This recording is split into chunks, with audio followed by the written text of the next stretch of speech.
last left our heroes, after days of avoiding negotiators, a tense exchange with Penn's ex-boyfriend, a flagrant destruction of evidence, and several close encounters at a political soiree, had left the siblings of the Reverie Estate with a desire to leave town as soon as possible. Following their father's last command to them, "Find me with the iridescent fool," Thomas secured passage on a ship, Lightning's Laugh, bound for Aquay, the city of 10,000 fountains. Just before boarding, Thomas was ambushed by the Kitana, the mysterious and beautiful woman who had been stalking him since his departure from the Ashes. With the help of his siblings, Thomas survived the fight, and the four of them, plus their faithful observer Epoch, joined the crew of Lightning's Laugh. But will they catch up to the iridescent fool? Who is the Kitana, and what does she want with Thomas? How will their father react to being rescued? All this and more as we continue our broadcast of A Matter of Time!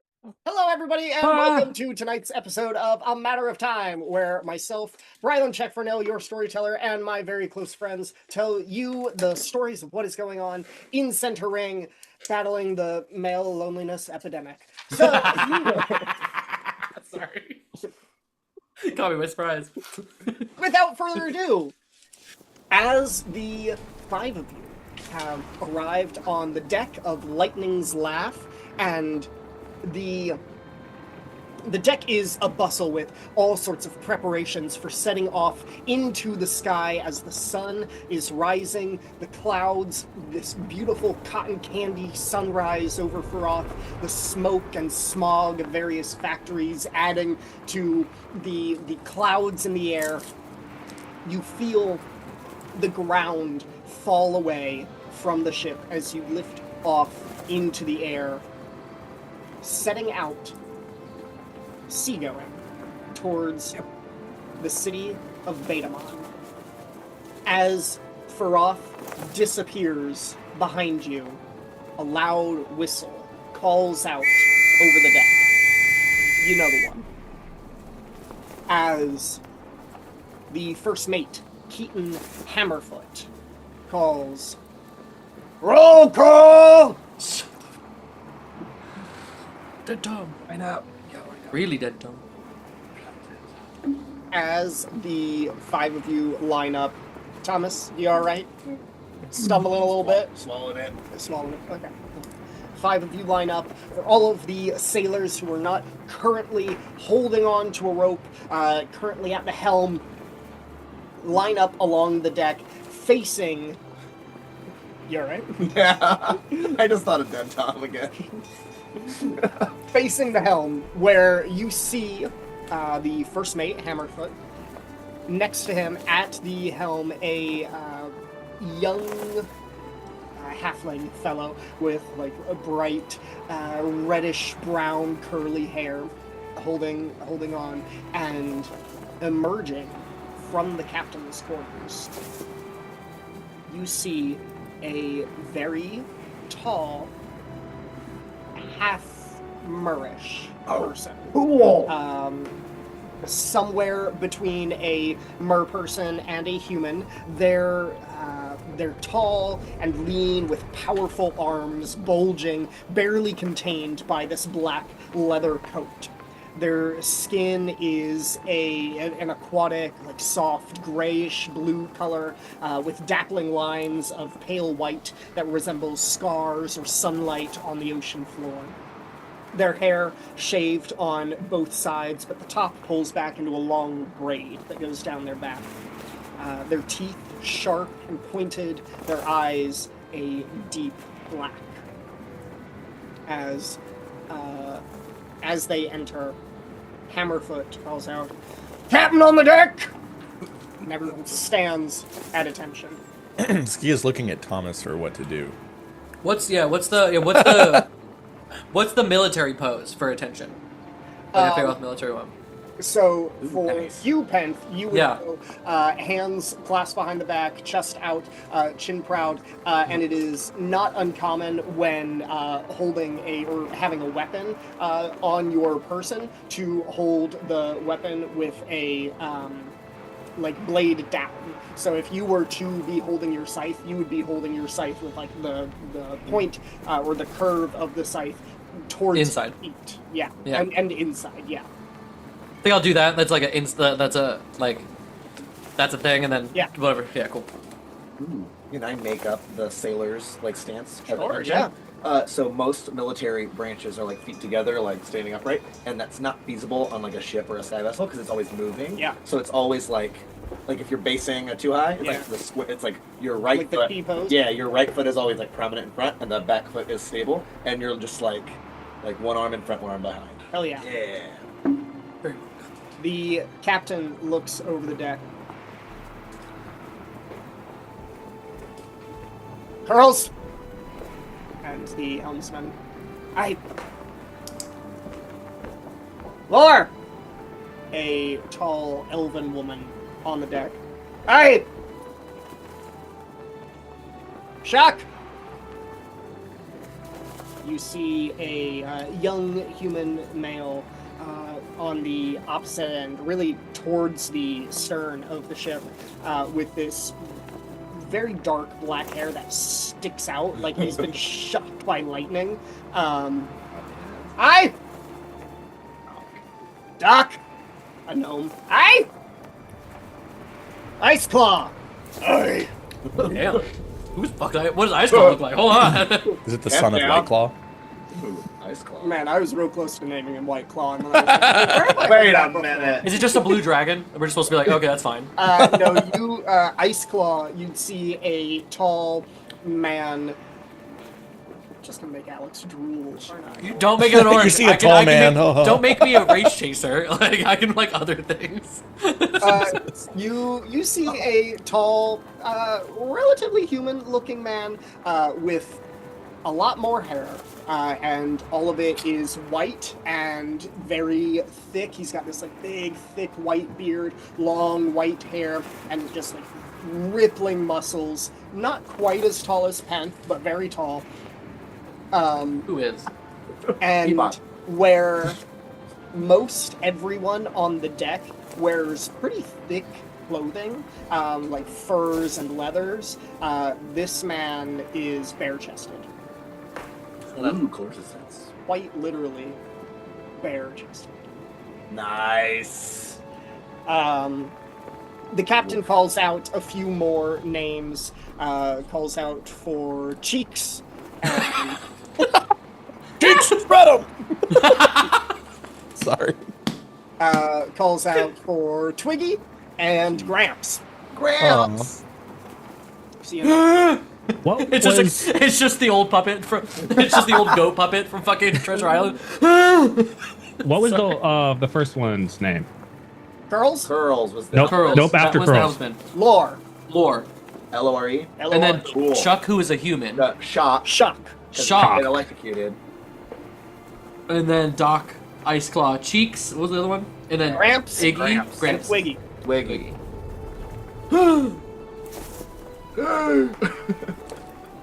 The captain looks out over everyone across their deck, pulls out a pocket watch. With these winds, we'll make Betamon in 37 hours' time. As you were, to white clouds. And the chorus among the deck of Lightning's Laugh is clear skies. And Clear everyone skies. Clear skies. everyone goes back to their posts. The captain follows First Mate Hammerfoot down to where the five of you are still in line. Hammerfoot steps up. New recruits, Captain. This one came highly recommended. Bargained for his friends. Captain says, Captain Teartail. Can you spell that? Just kidding, just kidding. Tear? Tail. You call me Captain or Captain Teartail? Captain. Yes, sir. What's your name, sailor? Thomas. Captain. And this is my family. I'm Skia. I haven't asked yet.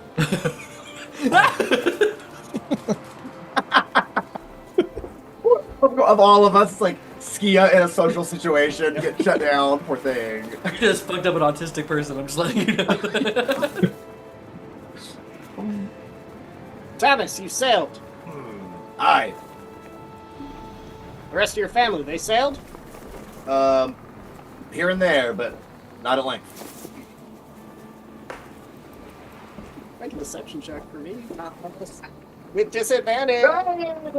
The disadvantage is caused by me looking like I'm about to vomit the entire time. Disadvantage because he's still I'm still drunk. Oh no! Oh, yeah. I'm a deceptive boy, because I'm a bad You guy. didn't use all of your drunken. All of them are used, yes. What do you mean we haven't done a long rest? I'm used to rolling deception disadvantage for 5 years. It's a 15. I rolled a 12 and a 17. That's Three. To use my wooden die for. Oh, insanity. Tall Is she a half merper? Oh, I don't know what the perception for a mer person is. They're out of water, so it's like. Yeah, she is. They have disadvantage because. She needs the opposite of goggles. Yeah. As I understand it, you came recommended. Alright, Your family did not. that's correct. They're your responsibility, Thomas. I will take that responsibility, Captain. Not lightly. Thomas, you ever handle the helm? On occasion, not my specialty, but I can manage. Alright. You see curls up there? You? You see the halfling behind the helm? Barely. They give a soft smile at that. It's Curl's first time out behind the helm. He's been training for a few voyages now. If he gets green, I want to see what you got back there. Understood. For now, the stern mast needs a sailmaster. On you go. Alright. I'll, like, get into position and, like, turn to my siblings and be like, I'm out! Good luck! Big guy. I point to Skia. Yes, Captain.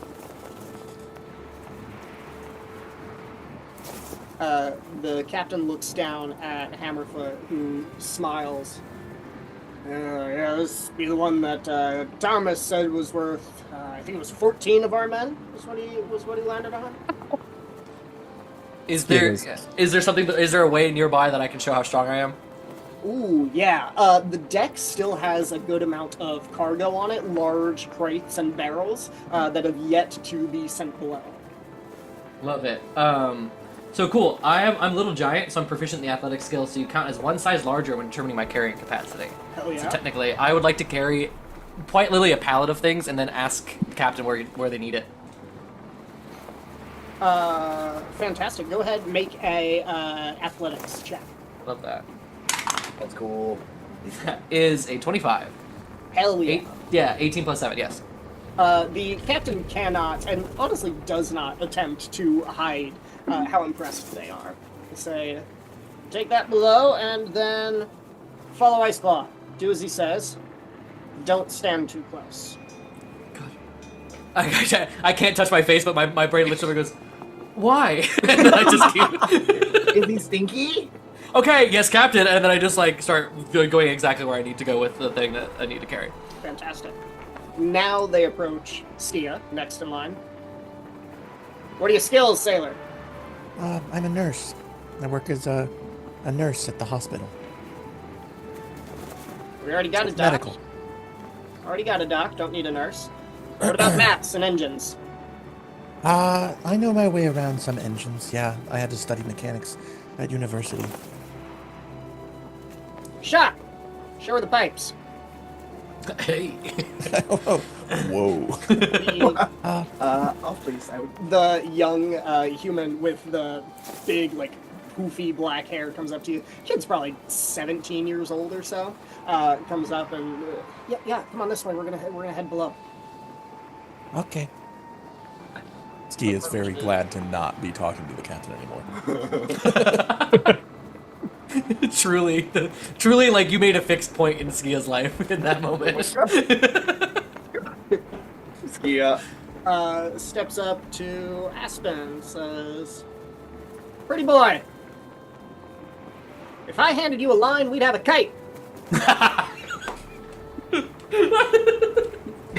Penta's not all the way off. Penta's waiting to see what she'd say to Aspen. He's like on the corner, like still trying to listen, carrying the cargo. Captain continues, what use are you? He's good at fucking. What did he ask? What you see, I think it's a she as well. they, them. Aspen smiles. My note says non-binary and no nonsense. Not a lot of things, I'll tell you what. I like your alignments. Chaotic, fantastic. Aspen speaks up. I'm a entertainer by trade, but obviously that's not useful in most situations. However, I do consider myself a bit of jack of all trades. Just plug me in where you want me, and I'll figure it out. Don't sell yourself short. Entertainment can be mighty useful. But you don't need another medical professional. Morale is very important. It's very important. They look back towards Thomas. They say, "Follow you, brother. Be useful and stay out of the way. You can play at supper." I'm very good at staying out of the way. And then the captain steps up to Epoch. We all left Epoch Oh, alone. fuck. Show yourself, sailor. Oh no! I'm gone, I think, already, so good luck All everybody of else us who's on the were deck. sent. Why did we do that? I think Why was Aspen yours might still still be nearby? there. Okay, Aspen, Okay. still there. Our sibling Epoch here is not much of a talker, but just as strong, if maybe not stronger than Penn. Excuse me? I'm not there for this, but...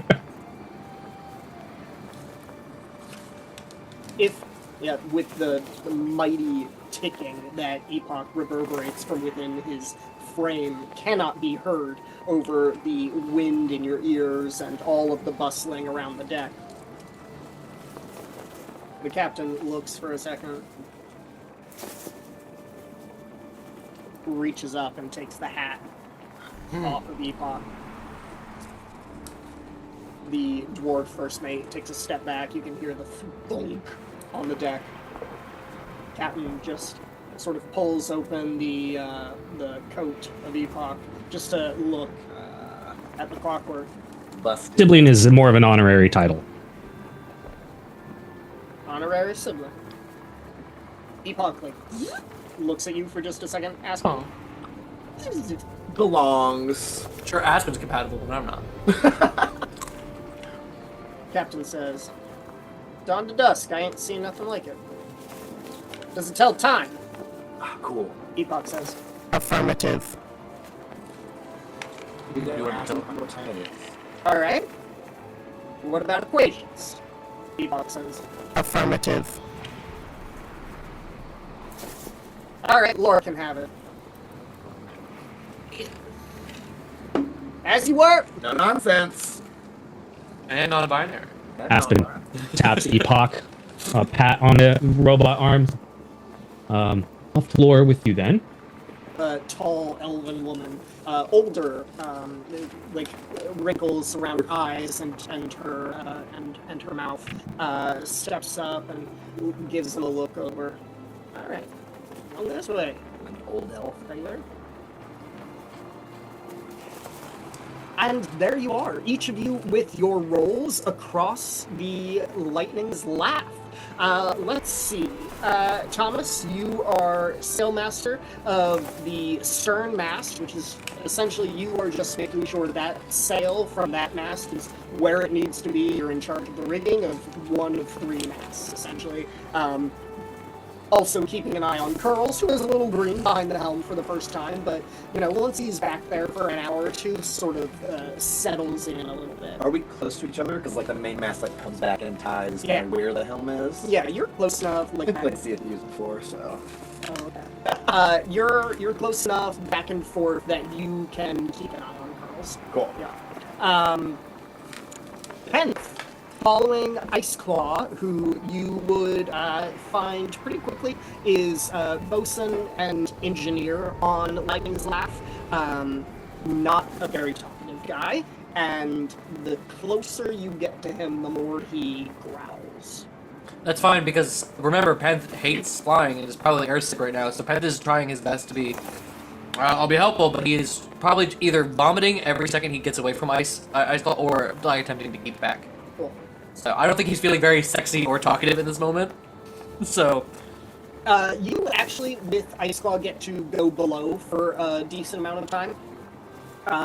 As the bosun does a lot of carpentry, has a small sort of like carpentry studio in the very what's the name? Hull. Hull. Yeah, that's what I'm looking for. Within the hull of the ship has a small carpentry studio, lots of lumber, and it does some work within the various machinations of the ship as well.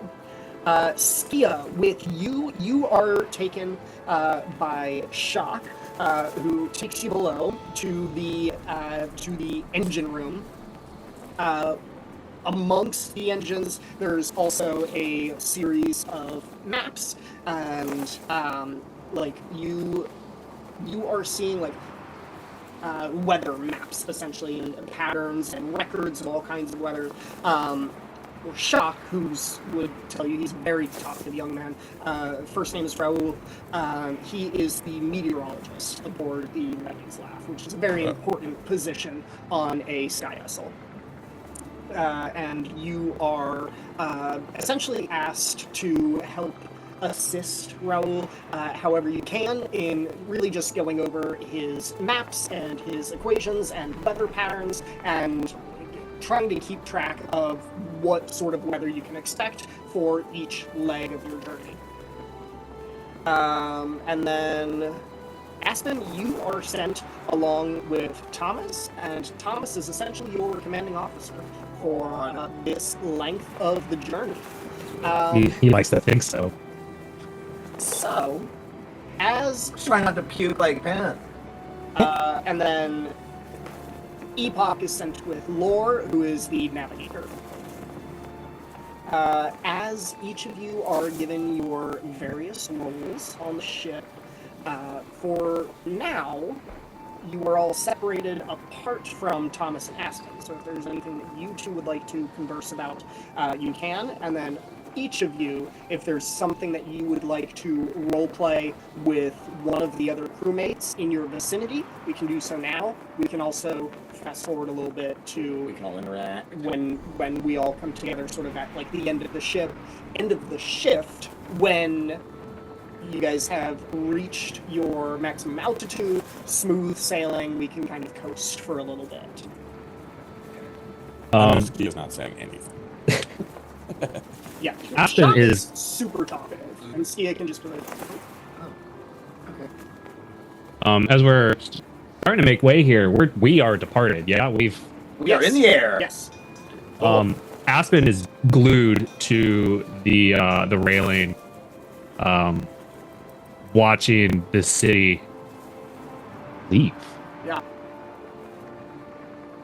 Aspen, you have never, in all your 28 years since arriving in Phar'Roth as a newborn, you have never left. You having a Samwise Gamgee moment? He's a little freaked out.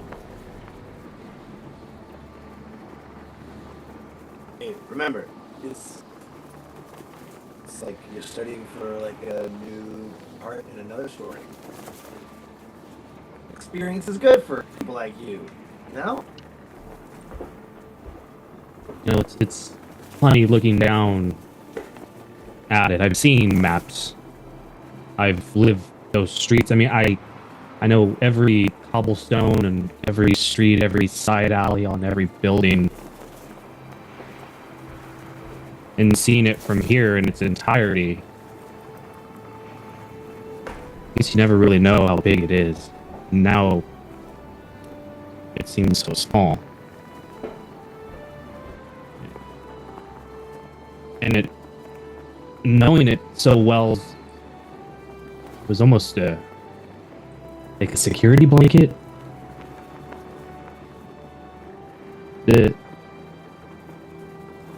I know that city better than any person I've ever known in my life, and now that I'm watching it leave, I feel naked. I think good way to describe it. Yeah, that makes sense. Well, you're leaving physical place, but you still got us. Like, look at how Maxine over there. He's got to blow chunks all over that big guy. So, Phar'Roth, Well, still between here. him and you, I've been shot and stabbed in less than a week. And if it turns out that I'm going to get a vial of acid thrown on me by some of Sagia's coworkers from the hospital, I'm making you all walk the sky plank. And that will be that. It's just like our childhood, all coming back at once, right? Sure. Hey, I'll make sure no ass is thrown at you if you can actually hold this rope down, please. I double here, so like as I'm like yanking down, and so I'll like help like Aspen tie the knot. Like, come on, you were so good at escaping all those knots. You gotta I can untie knots. I didn't need to tie the knots. Right. Okay. Sorry. Okay. The cockatrice goes around out of the hole. Yeah, and then yank the tag in. Well, what if you just think about it in reverse? I'm gonna untie it backwards. Yeah. Oh, perfect. Just think of it like that. Okay. Flawless knot. I like that. Yeah, do the untying backwards. That's all we gotta do. Yeah. Well, just stick by me for this part, and like, I got you. This is actually like, when I left home, this is like one of the first places I felt like I was, I don't know, good at something. So that's why I kind of re-upped it every year. Yeah, Father's not here, so if you fuck up, like, it's okay. And that captain seems like kind of no bullshit around the gills, but they're all like that at first, and just like showing up and just doing what you can. Like, this ride is gonna be no problem. Oh, you know me. I pick things up easy. Yeah, I'm nowhere about you. It's Just your pen. Dash. I thought I was asking about. I pick things up really easily and immediately bought. in the Amazon Prime animated show that we're watching. It's like the scene like we're both like, I'm not worried about you, and like the little pen in the background. Just like the background like comes into focus and you see Pen leaving from within the hole and then like runs over to the side. Yeah. Yeah, it's the others like Epoch and shit. Wait, where's the freaking robot? With lore. Okay, so his disguise is still good. We're good. No, not at all. They figured it out immediately. In less than 10 seconds, the captain had disrobed Epoch and was investigating his gears. But he had a hat on. It was flawless. It Okay, all right. was pretty good. Thank you. We've just been fortunate that nobody has noticed that he was standing there for the last week. Yeah, that might have been. We should probably take better care of our monstrosity. Okay, well, I guess cat's out of the bag, displacer beast out of the bag. I'm just gonna do as many D&D monster like idioms as I can this session. Well, displacer beast is out of the bag. I guess we just roll with it. That's all you can really do at the end of the day. You just take it as it comes. Okay. Yeah. Don't think that I'm gonna let you off the hook for getting stabbed by Legs' friends. Thanks. We'll figure that out later. Oh, yeah. Did one of the others catch you up at least a little bit? Well, yeah, he like moves the Yeah. cut fabric aside to see that the healing magic had closed his wound up. Yeah. Didn't I heal you at the end of last Yeah, round? I think I you did. Okay, did. good. Yeah. Thanks, man. No, Yeah. Yeah, well, look, he literally, he started healing me here. And I'm like, look, this bonfire is still kind of like, still a little bit like, it's, I don't know, anyway. We gotta, you're right. Hey, let's get through today. But I owe you guys, a nice lunch. I'm not trying to shirk away from that. So, when we call it a night, I'll tell you guys everything. I owe you that at least. You know, getting stabbed. Deal. Deal. Alright, yeah, so try that now again over on the port side. Okay, try that. By yourself this time. Port- Yeah. Oh, yeah. Yeah. Sean, you don't even know what port side is. This is weird. Correct. It's a fortified wine, if I'm correct. Right. It's also that way. It's a fortified wine. Nice. Skia! Cute. Yes. You have flown before. I'm curious. How does, considering that so much of Skia's various researches have gone into mushrooms and fungi and Organic the things, yeah. mycelium networks that connect on a biomolecular level across hundreds or thousands of miles, connecting organisms, all of The which World Wide Web. the World Wide Web, No, Wood Web. the World Wide Web. Yes. How does Skia feel being away from the ground? I think Ski is fine with it. Okay. They've already been on skyships before. They're used to it. Yeah. And they know how to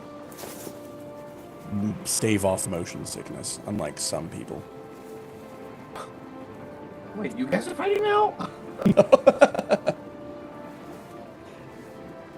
Yeah, Ski Shock. is not particularly attached to the ground in that way. Right. Yeah. Shock is looking over a series of maps, saying, yeah, this cumulus activity over here once we get towards the Black Mountains is going to increase a little bit, usually some turbulence over there. But after we get along through the spine, it should break up a little bit. We'll be going through there, and we're going to dock inside of the Black Mountains, and we'll go down to Betamon through there.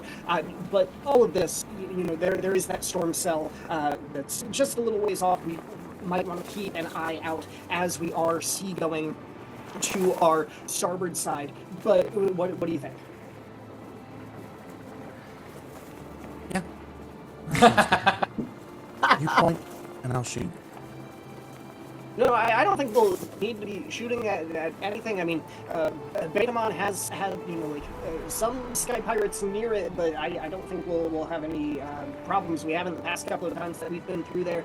No shooting should be required, I think. I meant with, like, the engineering. Points at the engine and pipes and stuff. Oh no! That's more of more of Ice Claw is going to be doing more of that. I mean, the pipes will make some adjustments depending on the barometric pressure and where we need to go. But really, my job is just making sure the weather is, it works for us. And well, if it's the not gonna captain work for said us- something about mechanics, so that's why I assumed. Yeah. Well, there's a lot that goes into it, mechanics of the weather and meteorological projections, and then, making adjustments with our altitude and whatnot from there. And our engine is a little bit,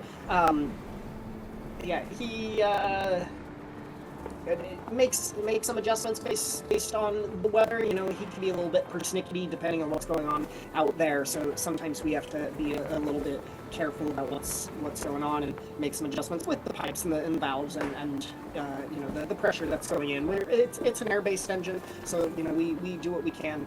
We don't like to fly too low, especially when we're going along the Black Mountains, because the spines just sort of shoot out of nowhere, really craggly. There's a couple of different crashes each year in the Black Mountains, and we want to avoid that. So we'd like to stay at pretty high altitude if the weather allows it. So. I'm pretty confident with the equations that I've made and my predictions, but if you see anything that's, that it seems like it might be wrong, I really don't want to mess up. The captain does not like that, and then I'm feeling pretty good about this, but just a second pair of eyes would be great. So what do you think? Is this your first time doing this? No, I've been sailing since I was 15. Yeah. So. Skia will look at the map. I don't think she understands a single thing on it. It looks fine to me. Great. Yeah. Well, I love having an extra opinion. That's it really helps. Cool. Excellent. Well, Yeah. Doing great, guys. We'll head up, and if you want to check out the Wyvern's Nest, we can, and really just keep an eye on the skies. Okay, I can do that. Lend a hand when we can. That's always important. Captain always appreciates that. He will nod and follow him to the Wyvern's Nest. Lend a hand for it. That 17-year-old will try to make out with you. Panthus, you return to the carpenter's bay inside the hull. Iceclaw gives a look at you. You done? I'm still holding like an entire pallet of something. I don't know, am I? I slam it on the ground, wherever, like right in front of me. Can I somewhat sense my cleric-y thing? We talked about this before. Can I sense that there's any sort of like grief or loss he's dealing with, or is he just a crappy person? Sure. Go ahead and roll an insight check. Love that. We love my insight. It's a 6. Let's see. The 12 plus 6, 18. Okay. Not dealing with any sort of loss, and crabby is one way to describe him. As far as you saw, Iceclaw on the upper decks, interacting as everyone was preparing for takeoff and before the roll call and everything, you know, interacting pretty well with his other crewmates. Bless you. Interacting well and amicably with his crewmates. You get the idea that Iceclaw doesn't warm up to new people relatively quickly. It's a very icy reception, Iceclaw. May I call you Ice Claw, or is it Mr. Claw? Can I... He puts down the hammer. Is Mr. Claw your father? Puts down the hammer and the large plank of wood that he had been working with, steps over to you so that you're like nearly chest to chest. Looks up to you. What'd they tell you? Your name is Ice Claw? Yeah, I think... I believe that's all they told me. Like, in my head, yeah, that's, that your name is Ice Claw. I'm to follow you. I'm happy to do so. I will say, not trying to flatter you, in just a matter of fact way, you have a very lovely workshop. It's very well organized. I appreciate that as a former military man.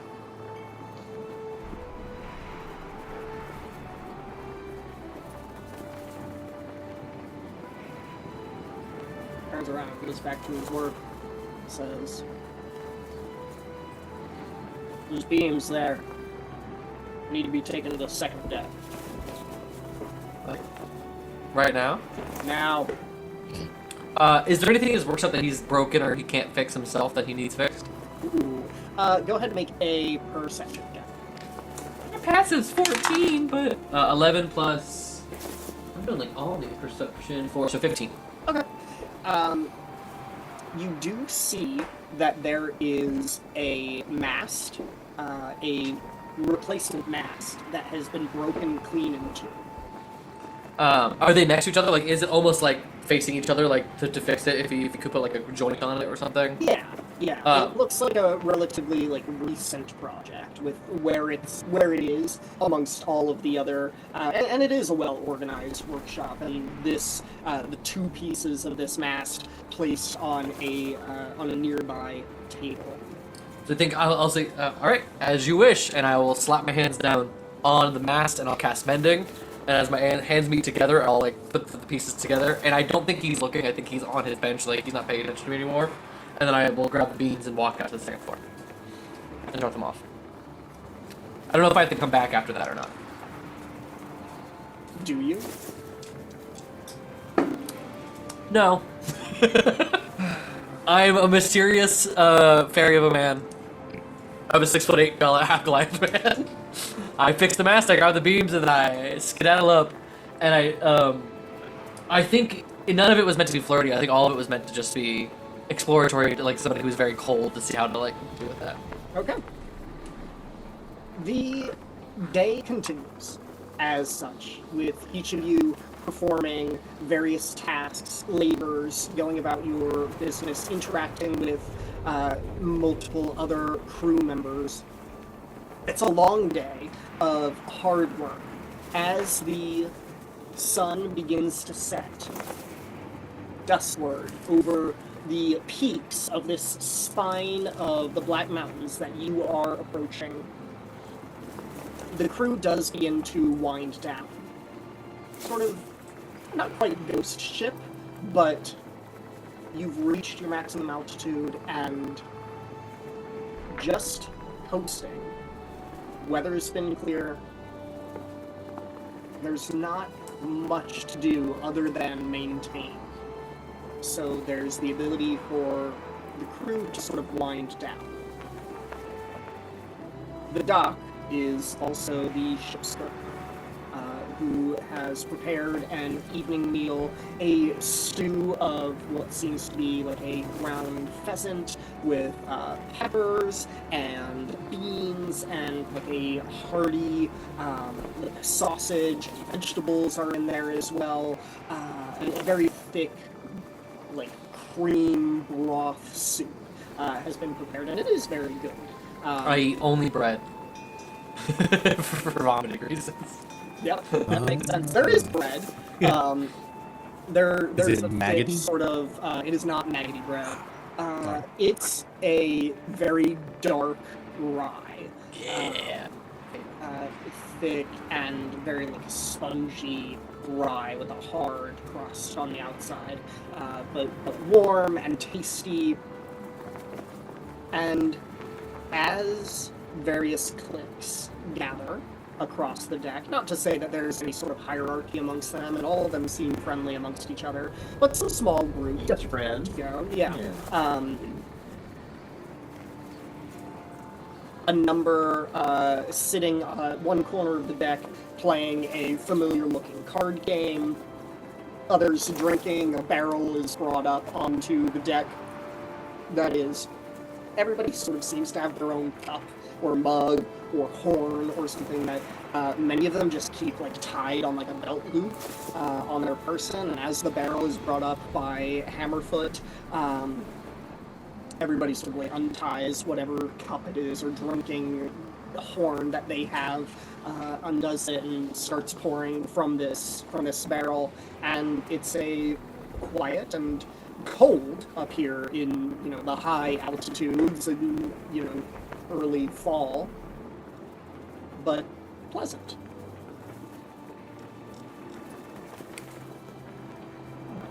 I'd like to think did all the siblings you think met back up together? Yeah.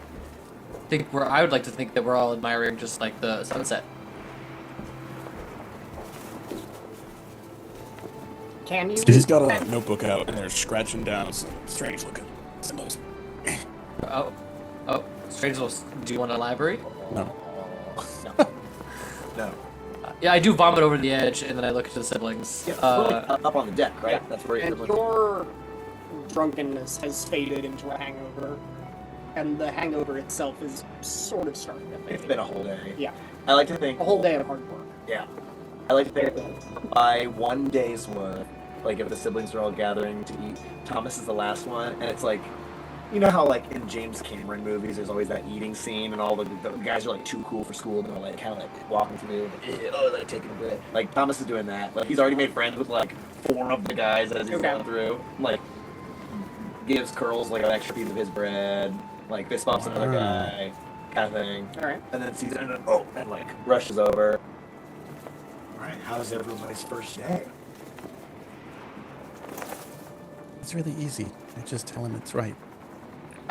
Oh, I just- he's right. That's good. I'm glad he's smart and capable. I hope so. I don't know what it is.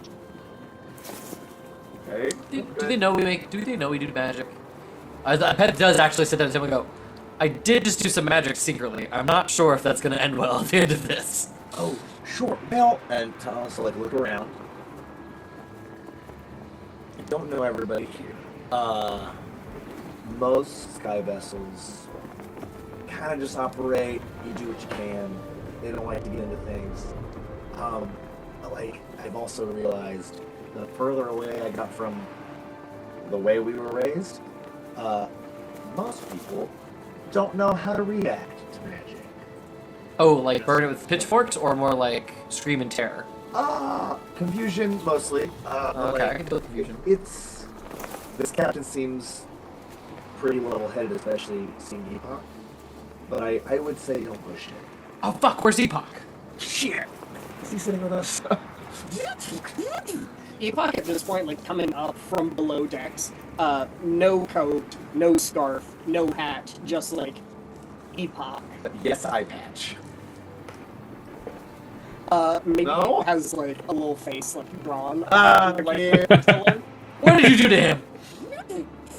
Hey, Epoch's got a face now.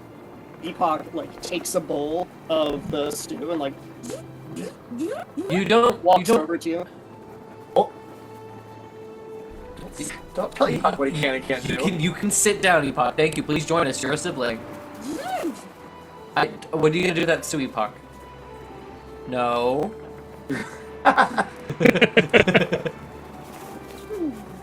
Correct. Honestly, if you want to. Just like catapults it. Interesting. Sorry, I Doesn't saw. run off biomechanical fuel. I wonder what Epoch does run on. Perpetual motion, probably. Sarcasm, I think, also. Compatibility, maybe? Pettiness? Does he run on pettiness? Does that feel like Epoch? What do you run on? I am here to observe. Yeah. Can't give a Incompatible, clear my cut, guys. ass. Well, yeah, Peth, how was your lovely time with that polar bear guy? Seems I ain't got a read on him yet, but I don't think anybody here is necessarily a bad person, just kind of all living their life. Look, Thomas, this was your life for 10 years. For a number of them, yeah. Did you miss it? Yeah. So when we're all done with this, when we find Dad, deal with the nonsense, and be done with it, this is where you want to go back to? I think, like, ooh, yeah, cool. Thanks, Alex. We're all, like, kind of huddled eating. I think at that, Tom's, like, lean back, and he can look over the railing at, like what our screens are. You know, the sun is setting, so it's like that, Yeah. like, really pretty clouds and sky. Like, I mean, it's pretty hard to beat this, right, guys? So we're not going to hear from you for another 10 years. I didn't say that. No, I mean, Well? let's do whatever it is we gotta do, and you know that Phar'Roth is like the biggest port in the whole world, right? So if I get assignments, like almost 100% of them go through where you guys live, or well, I mean, where are you gonna go, Pent? Is that a new thing? Or has it always gone through Phar'Roth? So I guess the question is, you've always had a chance to go to Phar'Roth. Yeah, I've stopped by there. And then we meet some bitch named Katana, who's calling you Yo Gabba Gabba. And you just want to sit here and talk about how lovely your day was? Did you not forget about how the start of this day happened? No, We ain't playing that game. I already promised Aspen. He got stabbed for it, so... We You want to did do have this a now? conflict. Is this our... I mean, our there's no tale? other... I need to know. I mean, like, yeah, great, my day was fine. Everyone else While was good too. I'm very curious about this story, I actually do have to pull my weight at some point today. Oh, shit. Oh, did you promise to entertain? And then he like looks over at the sailors sort of around the deck, enjoying their meals and playing games and stuff. Yeah, you see card game, you see conversation, you see a number of the sailors who had picked up newspapers in Phar'Roth who are reading a various number of news stories. You see a couple of different papers amongst them. Daily Letter, and remember these are newspapers from when you left Phar'Roth, not in Betamon. Yeah. Right. Phar'Roth Daily Letter had the headline, Industrialists Claim Victory, Set Sights on Railway Vote. Yay! Ooh, they're good. Yeah. The Snake Gazette had the headline, Chief Sovereign Eyeing the Future, Ignoring Paramilitary Power Grabs. Ooh. I'm here to Boo. And the District Times Gossip Column, Yes. article by one Fiona Riverchaser, Oh, Fiona. Star swoons sensational sidekick Sovereign, Aspen Echoes, and Vice Chief Romanset leave industrial event arm in arm. Oh, you got paparazzi, fool. And She's mad at me. alliterated. She's very upset with me. Fiona or Hippolyta? Fiona. Oh, really? Why is Fiona upset with you, Aspen? Because Penth broke her camera. Oh, Remember? good. She was gonna take a picture of me. I don't fucking regret that shit. Good. I'm glad she's mad at me. Yeah, just winding down for the evening. Entertain. Can we pound on our tables? What do you want us to pound on the tables? Aspen, or is there like a stage name you want You us don't to say? have to pound anything. Just It's gonna happen. What are we pounding? do as you want. Pounding their soup. Aspen. You want an intro? We can do an intro. Thomas, you should. Everyone likes you more than everybody else. Thomas. Oh, this is like old Disney, 20,000 Leagues Under the Sea, like grabbing the rope. Alright, here you go. Anyway, yeah. Attention, crew of the Lightning's Laugh. I am Thomas, and I speak amongst all my siblings when I say we appreciate you taking us on board as crew. And as promised, for tonight's entertainment, only the best for such hard-working sailors. Here for one night only, but maybe two, right? 2 is 37 Keep hours. going. Oh, sorry. For as many nights as we're working here, the silver screen star himself, Aspen Echoes. We also did theater too. He's a really good violinist. It's His just finger from his painting is movies actually now. top notch. Aspen pats Thomas, and just sort of walks around to the front. Imagine like the helm, like the bridge is sort of like up above, and he's looking like he's in front of the superstructure or whatever. Right, they're there. Kind of what I'm imagining. Up above you, the captain's sort of like leaning against a railing, looking down, holding their own mug of whatever is being poured from the barrel. Aspen, with his violin in hand, slowly walking over, plucking and tuning. So he's tuned. It's just a little warm-up thing. And he doesn't do any sort of introduction. He doesn't talk about what he's going to do. He just stands there thinking for a moment and looking at the crowd. And how many of you know the story of the sailor and the sky? There's a few I mumblings across the deck. A number of them look up with familiarity, others with curiosity. Aspen starts playing the short, like, intro melody. It's not like super fast and jovial or anything. It's more of like Pause. It's a story. And Aspen is this is more from his stage days, back when he used to perform. He's thought of like, what could he do as a one-man sort of show that is entertaining, that can bring in both a storytelling quality with music at the same time. And the setting that he is in, this story he felt was perfect. He plays and he talks, telling the story of the sailor in the sky.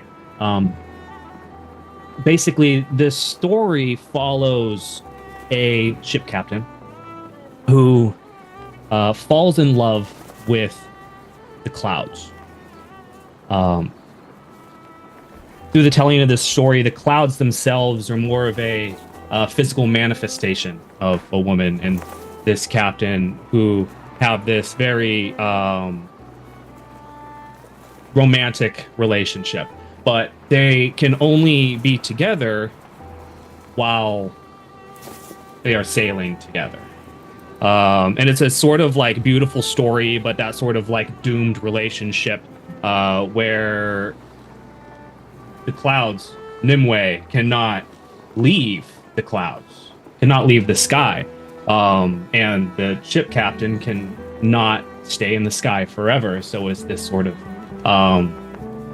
always this sort of finality to their times together. And it follows it continues, and he pauses during breaks to play. putting music and sort of letting that music build that feeling and that sort of emotion within the story. And as the story continues, the ship captain, Marin is her name. She becomes more and more obsessed with staying aloft and spending this time in the sky, and sacrificing a lot to stay with her lover, the clouds. The story kind of builds more, the music intensifying as the story leads into this sort of choice of either Marin needs to retire to ground, where this is going to be her like final voyage, or sail into this tempest to where she can be with her lover forever, which she does. And then that story leads into the sort of like folklore of sailors maybe seeing flashes of the ship in the lightning and the clouds, and the story of Marin and Nimue, the sailor in the clouds, or the sailor in the sky, and the sky. Beautiful, Sean. Go ahead and make a performance check with advantage. Yeah, I love advantage. I hope it's good. The first one's a 19 on the die. I was gonna say you have your recap inspiration, but I don't think you need it. And I have. Do I get tool proficiency from the violin? Why not? Stop it, she's already dead. 30. It's a 30? Alright, godlike. Woo! Highest skill. 6 sailors creamed their pants. Another 4 died instantly. There were no survivors. Fail. Ships are creamed to death. Even sailors who were still at their posts pulled away as much as they could to hear your tale as it was played. You felt the crew of Lightning's Laugh on the edge of their seats. You felt their emotions building with each chord and each strum of your violin. You felt their ears just aching to hear each and every word. Even at one point, seeing out of the corner of your eyes, the captain looming above you, leaning ever so slightly forward, more so than they had been when you first started your song. And when it ends, there's that brief lull of silence that a performer loves before it is broken by thunderous applause from the dozen or so crewmates and your siblings here. Weeping. Not Skip or one. No, he's not. Yeah. He's like, I heard that one before. I'm drying my You tears take and that ice from claws Dad. back. Interesting. Yeah, Skia got their emotions from father. Yeah, a absolutely breathtaking performance aboard the deck of Lightning's Laugh. Cool. I wanted that to be so good. Oh, it's the best. Nice. Yeah. Well done. Aspen bows, little short head bow, and he just plays from then on, and he'll kind of walk around just playing so that there's just music around, and he'll make his way back over to the siblings and sit down and just kind of keep playing a song just that he knows, nothing super showy. The sun sets and the sky comes out in all of its remarkable colors. You see far away stars and the 2 additional planets of the solar system. You see Phar'Roth nebula and just the colors of the cosmos. And as it is the 13th of the month, you see the full golden moon rise over the horizon. Cool. The only moon. Okay, we're good. Yeah, everybody. The only moon, so like right now. Yeah, it's a full moon tonight. IRL viewers. It's a full moon as of the recording of this video, and it is the 13th of the month in Center Ring, which means it's full moon in Center Ring. So that large golden moon rises Cool. sort of alone there in the sky. It's been alone for so long. For 28 years. 28 years.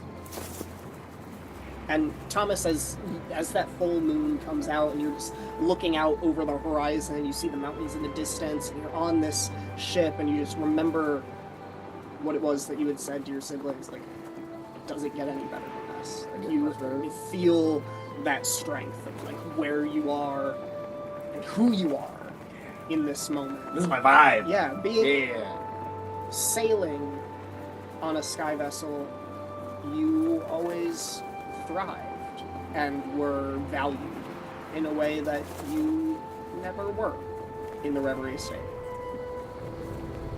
Hooray. Amongst all of the sailors playing their card game, talking amongst themselves, reading various newspapers, is there anything that draws any? I feel like it would be cool if our first night with all these people, we're not like keeping to ourselves too much. Alex, I still owe you. Don't worry, I'm not. Oh shirking no, it. I'll find a moment. Don't worry. It's gonna I'm happen. still aware. It's not for gonna- me, it's for the audience and for gonna our happen. siblings as well. I promise. Yeah, I feel like I'll find like a game of Peasants Prop people and play around. Okay. You approach a group. Amongst this group playing Peasants Prop, there is the Doc, this older gnomish fellow. There is a young but very attractive but strong-looking human woman, and then the one that you can only assume has the nickname Gramps. He's an older, elvish gentleman, very weathered in the face and the bones, still worth his salt, but definitely in his sunset years. You got a deck, Sonny? Yeah. All right. Gramps. I'll take it easy on ya. You better. We don't play for much round here. Coppers only. Coppers only. Let's see. Who's gonna be what? You're playing against 4 people. Cool. Unless any of you wants to join them. Anybody out? Hey, the Peasants Prop. I know you guys know how to play. I Peasants Prop, don't right? think I played I feel like Aspen would play more than I would. Everybody plays Peasants Prop. I mean, if Thomas wants a pet to join, I'll join. Come on. All your years in the military, not a single card game. Get over here. Come on. I'm $90,000 in debt. Sure, why not? Let's do this. All right. Let's see. Aspen will be by the table of them, continuing playing, but he will observe. Ski will be sitting next to Aspen, again, scratching and Okay, thanks, Dan and writing Waldorf. symbols Okay. into a notebook.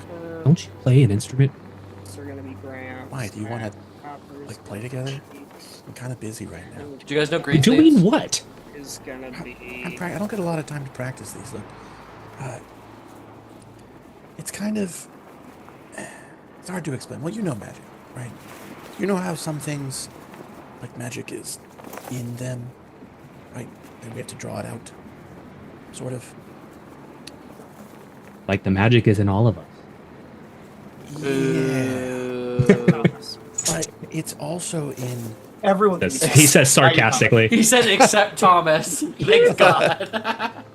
Well, Oh, so you'll be like, no, there's magic in Thomas. I know how to get it. No, never mind. I know how to get it? That's great. Yeah. No, I'm not going to do that to him, though. That would be. No. But there's magic is also the symbols. friendships we made along the way. Are we playing a game of Yeah. Peasants Prop or what? I'm busy eavesdropping, old man. Ski is explaining magical properties to Aspen while they play. I don't know if Aspen knows this. This is like wizard magic studies, not, you know, He's listening. not vibe magic studies. He's like watching the game and listening to Skia and playing the violin, and just a lot happening. He loves overstimulation, right? All right, let's play Gramps. Heaven's prop roleplay scene was gonna be so complicated. If you're playing, sit your ass down and throw a copper into the mug. I am sitting. I'm just tall. Ping. All right, so He is sitting. you're playing as well. I guess. Okay. Peasant's Prop is a card game, but as far as role-playing it, we play with dice. What we will do is you are rolling a d4, and then we will bet, and then you'll roll a d8, and we will bet, and then we'll roll a d12, and there will be another round of betting. You want a low total. You want the lowest possible total, or 3 threes. 3 threes is the best possible hand you can have. Other than that, you are going for the lowest hand. It's 1d4, 1d6, 1d8. 1d4, 1d8, 1d12. Okay. D8, 1d12. Got it. All right, so first, everybody's anteed in. Go ahead and roll your d4. All right. Oh, fuck me. This is equal to us drawing our first card, right? Yep. Oh, Gramps, you might be in trouble, buddy. Yeah, I might be. I've had worse cards than this. Who else playing? It's Gramps, Doc, and the young, attractive human woman that Uninterested. Next. that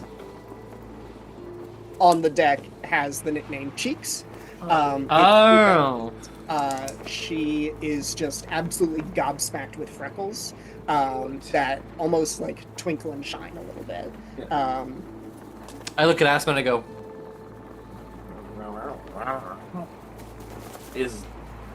Are you playing though? yeah, am I supposed to tell you what my score is? Or am I supposed to Nope, keep it in and bet? nope, keep it to Okay, you. good. I Just want to make sure. You're about to like show it. It's like, Yeah, okay, cool. But if anybody wants to add to the pot, they can. How much copper do I have? I'm in debt. I'll throw out a copper. You have, so whatever we rolled, so you have money on you. You're just also in debt. I throw in a copper. I call Thomas's bet. Okay. Well, Doc is gonna call. I think everybody will call. It's early. we'll do it. Anything could happen. Anything can happen. Go ahead and roll your d8s for drawing the second card.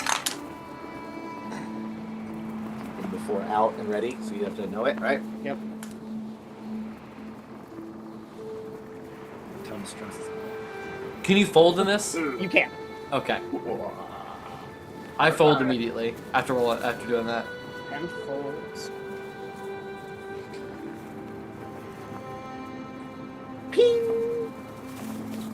Did you shoot someone? I'm throwing the copper I know. in the tin I know. can. That's my folly. Doc is going to raise. He's going to put in 3. So he raised you 2. All right, let's do it. Gramps is going to fold. Cheeks is going to stay in. So it's me, Cheeks, And Doc. Doc. Yeah. All right. Let's see what I would have rolled. Okay. D12. I was smart. Okay, D12. Here we go. Brian. You did. No, not that. Not that.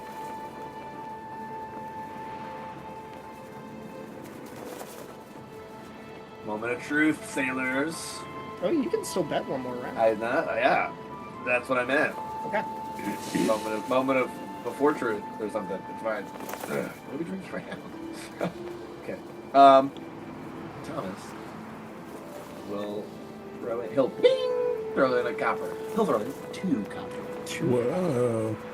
Big spender. Yeah, I'm pretty rich, you guys. How much is a copper in like human Earth 2025? Like $1. Inhuman money. Like $1. Yeah. There's something weird about Skia saying human money. Does that human money as a tentacle comes out of your marsupial pound? Cheeks is going to Yeah, match you. with some weird form of current that you're like, what is that? Doc. It's like bladder so- stones. it's like pulsing little orbs, and you're like, ooh, woo. So he's raising you 3. Okay. I'll put 3 more in. Still, my favorite joke is making Skia the most eldritch beast we've ever heard of in our It's fucking life. it's actively aren't happening. They're just a normal person. Cheeks it out. All right, Cheeks. Let's sit on Aspen's lap. Whoa. I didn't say that. That was Evan. I did. I said, Alex hey, makes Cheeks, me go. force Go people to flirt with Aspen. All right, lamb chop. 31 copper pieces. 31 copper, and it's only me and Doc. Doc. Okay. So much money. I hope I know I'm playing. I hope I'm playing this right. All right, I was because I'm forgets actually how to play past the prop. Like, oh, I did it backwards. Okay. All right, Doc. What's your total? Oh, do I not do it? It's like just total number. Yeah. Or we can do it one by one. I don't want to do it one by one. All right. All right. What'd you roll on the D4? 1. 2. Okay. What'd you roll on the D8? 6. 1. Oh. That's 3 total. And you're at 7. 7. D12. Yeah. 1. 3. 8 versus 7. 8 versus 6. And 8. Damn. Man. I got 2 ones. I thought I was gonna win. 2, 1, 3. I got a 4 and 8 and an 11 if I had rolled the third. I had a pretty good hand. Honestly, Gramps should have stayed in. Okay. Because he had 2, 3. Might have gone for the coven. And then Cheeks also would have beaten you. 3, No. 3. Well then, fuck me. Rolling a 1 on a D12, I thought I was gonna crush it. One more round. You want to do another round? Yep. You don't have to be as dramatic about it. All right. Now we can. You in this one, big guy? Yeah. Let's go. I only lost 1 Else? copper piece. It's Anyone fine. else? We're gonna use a different set of dice this time. All right. Although my cat keeps stealing all of my D8s. It's not even a joke. It's like his favorite form of die is my D8s, and I can't get over it. All right, everyone. Toss in your coin. Toss your coin to the muggy. Aspen or Skia, are you He's all right. throwing? I gotta make my money back. Ski is not even looking at the game. They're like very concentrated on what they're writing. Pen? Never mind. Okay. Sure. All right. All right, everyone, draw your first card. All right. Right.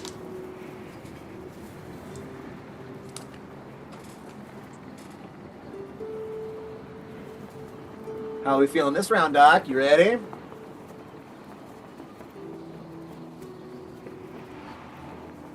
Well, my pocket's pretty full. Yeah, don't get used to it, buddy. All right, maybe I'll loosen it up a little bit. Doc will throw in 2. All right, throwing in 2. You're throwing in 2. Gramps and Cheeks will do the same. And I am gonna call. Actually, I'm gonna raise by 1. oh. So what do we have? 1 copper. I'm throwing in 2 copper then. No, everybody 3. 2. So you Okay, so yeah, 3. Yeah, throw in 3. I think everybody on my end will match. You gonna match? All right. 1 card draw. We're already up to 20 copper pieces. You make a fun table, buddy. Alright, you're just trying to flatter me so that I lose my pheasant crop face. Oh, you cards! Go!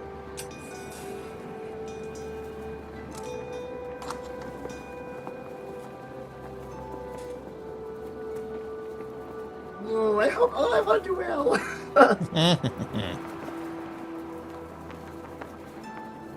Gramps is gonna fold. It's all right. Hell yeah. It's all right, Graham. You're facilitating now. But the other 2, neither of them look eager to put any money in. We're able to just like maintain the course Yeah. during a run, right? Insight checks. Okay. What? Well, I'd like to pull I'm trying to read their poker face. Yeah. Am I part of that? Are you trying to read mine Sure. as well? Yeah, why not? I'd like to pull a deception check then. Okay. So like just to the table. Yeah. Okay. Ooh. I got a 3. Say like compass dice. Inside 17. Okay. What's your deception roll, Alex? 4 minus 1, so 3. Alex, tell us quite honestly how is Penn feeling about his cards. I did really good on the first hand, so I felt really confident. The second one, I'm like, yikes. Like, and it's showing on my face really well, but I'm still like don't want to fold yet because I think internally I was like, I need to get me to the end and see what happens. What's Pence tell? Pence tell Yeah. is I think it's like a grimace. It's like his mouth being like his eyes will try to be calm, but his mouth's gonna be like. Cute. Cute. Did I roll the right one? I love it. Like it doesn't matter, but we're like, wait, okay, all right. I got Yes, I rolled the yes. Okay. I still call. Are you calling like normal or are you? Yeah, it raising? doesn't seem like anybody's betting anything. From what you notice from the other two, Yeah. so Gramps bolts. Right. Cheeks and Doc are still in. Doc and Cheeks, Doc and Cheeks. yeah. I'm docking your cheeks. I'm talking your cheeks 20 cents. Doc,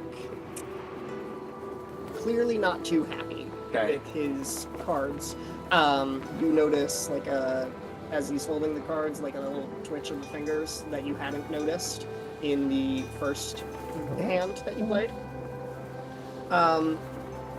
Cheeks is not really paying too much Just attention. it's the card game. She's distracted by, you watch her eyes keep flicking up and then back down and not really looking at her cards. It's just like a little flush of the cheeks. She keeps looking at Skia. Oh. She wants some of that goat. Give me that one horn, baby. She horny. Wow. Yeah. Thomas will like clock that. Yeah, so I'd like to ask the siblings, how often do we see people or Skia themselves like interested in another person? Not right now. Not right now. I raised 2. your Pence We're just gonna raise two. Hey guys, how Raised about 2. I had a thought. I'll match. raising I'll 2. match the 2. I'll match the 2 with Thomas. 2. Doc will match. Cheeks is gonna fold. Okay. 2, 2, 2. Alright. Come on, 12. Do me like last time. Oh, we need blockers. Here we go.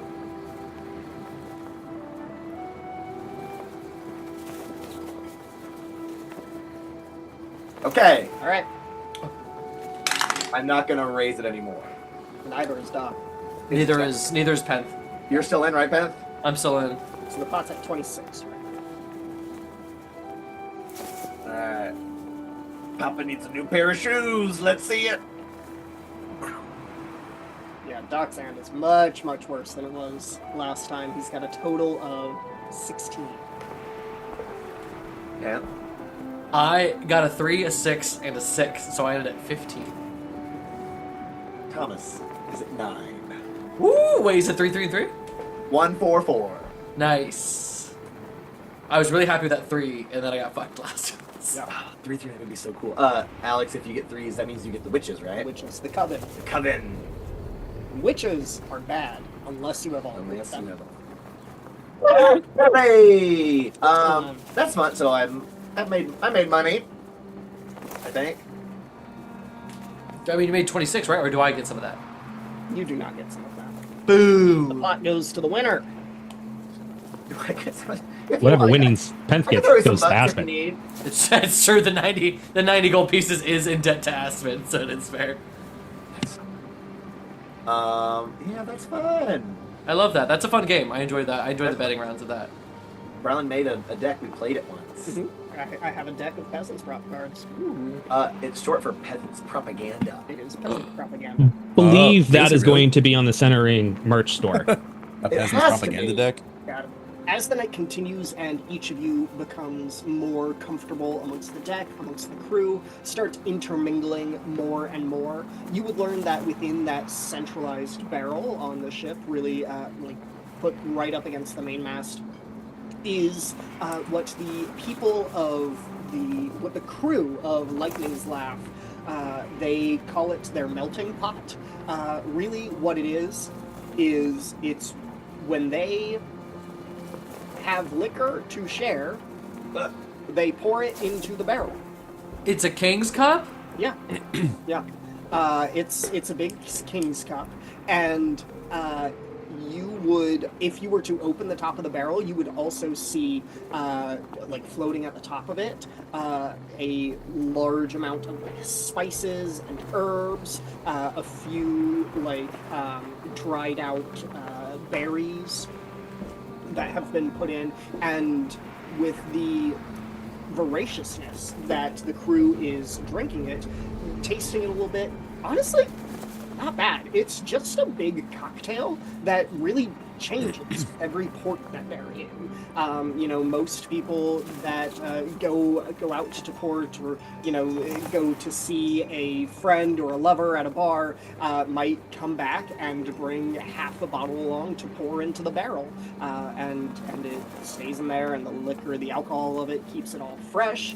It ages within the barrel, so it all has that sort of like wood aged taste to it. It's almost always like refrigerated level, like cold, because you're up in the air. Yeah. And it's not the greatest cocktail you've ever had in your life, but it's definitely drinkable, and it will get you fucked up. A perpetual stew of alcohol. It sure is. Perpetual Swamp stew water, baby. Of alcohol.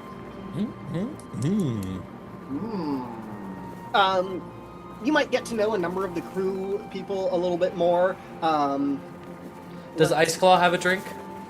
Always, yes. Always. Not always, Okay, but yeah. I go with a cup and I cheers him.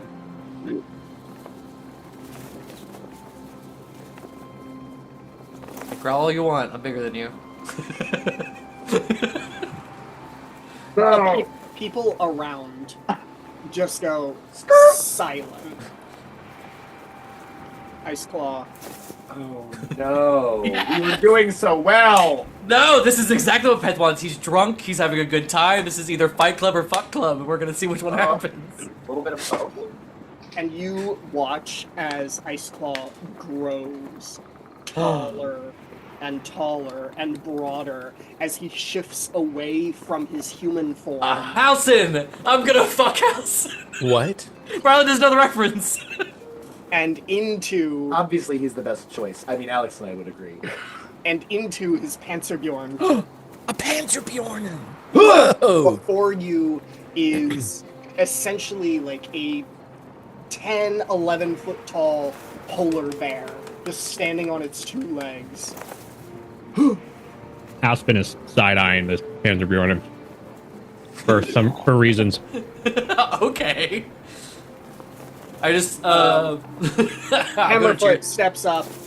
Alright, Ice Spike, step back, son. His name is Ice Claw, and I push Hammerfoot Ice Claw. away. I push Ice Spike away. I push Hammerfoot away, and I give him his drink, and I go to cheers him again. Bigger than me! Mate? Trying to get... Yeah. Hey. My charisma's -1, by the way. Yeah, I know. Yeah, make a persuasion check. Anybody, can I have any guidance? Any, like, an advantage? Anybody in my sibling want to, like... You have your... Yeah, you have inspiration. Was it 1d8 or is it 1d6? 6. 1d6, okay. I'm gonna see what this roll is. And I have a -1. 11. So that's a 10. I'm gonna roll a d6 to see if I get at least a 15. Okay. I rolled a 6. I got a 16. Christ. Woo! Ice Claw goes his big paw up, reaching for you. Hammerfoot says, "Get the grappling hooks!" No. I know what I'm doing. Ice Claw takes his mug back, brings it up over his head, and just crushes it. Yes! Another! I shout to the rest of the crew. And everyone's just kind of like, Yeah, 2 Ice Claw! And everyone's like, yeah! How did that work? Woo! Oh. Alright, it's done. Calm down. Hammerfoot turns away and says, I thought he was going to throw someone else overboard. Would have been worth it. I take another drink. Thank you. Exactly. Lore, the elven navigator, you're starting to figure out some of the nicknames on the ships. Yeah. You learn throughout the scuttlebutt that Lore has been sailing much longer than anyone else with her elven years. And the rest of the crew has their own little drinking game. Wherever Lore says something along the lines of, like, you think that's crazy? Wait until you hear. Like, she always always has a taller tail. Shock, called that way for obvious reasons. You learn that the doc, this gnomish fellow, Fithry Whipplefollow, Fithry, the P is silent. Old gnome, he's a veteran of the Yarmon War, did not fight in the Sorcerer's Civil War, but the crew is basically like, he will not talk about it. Don't ask him about it. Captain Oyarn Teartail mostly keeps to themselves, does enjoy a bit of the revelry. They come out of the captain's cabin in enough time to, have their own mug of the stew of liquor from the barrel, keeping an eye on everything, but also enjoying the evening, enjoying Aspen's music. You would notice Cheeks, or Quinn is her, Cheeks. Young human woman, bright smile, bright freckles, just charming as can be, actively trying to get closer and closer to Skia throughout the course of the night. And yeah, there's just revelry all around for the evening. Is there anything that anybody wants to add in before turning in for the night? I think Aspen is sitting with a couple of the crew. Let's say it's Shock and Cheeks. Shock and Cheeks, baby. Shock and Cheeks. They're sitting there, and Aspen is having Shock say stuff, like sentences. Like, he's a talker, and then he's like listening. You're force dumping him? He thinks about it and starts saying some words that he's saying and changing his inflection and trying to mimic Shock's voice. And just they're kind of going on that, and Cheeks is sitting there listening, and he's doing a fairly decent job. And then he swaps to Cheeks and has her say some things, and he's trying to mimic her, and just kind of going back and forth with this, and it's a fun game for himself. They seem to enjoy it because he's doing a decent job. Shock is barometric pressure brings bears to burr. Barometric pressure brings bears to burr. And he looks over to Cheeks, who's I would have won the second hand if the cards that I had drawn were different. I would have won the second hand. And he just goes back and forth on each of these. Fucking these goddamn crew members. He's trying to mimic their inflections and Is Aspen a doppelganger? And the horny one is your sister? No, that's her brother, Ben. Oh, she's No, that's bad. she's only half horny these days. Well, let's see if we can change that. Yeah. Anything else? That's all he's doing. Thomas is making friends with everybody. We don't need anything specific. Cool. But he's got if you're looking around, he's always talking to that person. It's he was just talking to that person. Real friendly. Ski, is there anybody you'd like to talk to? Skia is muttering to themselves while writing in this notepad. He's got 2 notepads out, looking at one, writing in the other one, cursing a little bit. Aspen, are you not going to do anything about this? Does anybody see is sibling love not real? Are you not going to try to connect this? What are you writing? Not real. Oh, What are you writing? asks Cheeks. Skia thinks for a moment. Do you know anything about magic?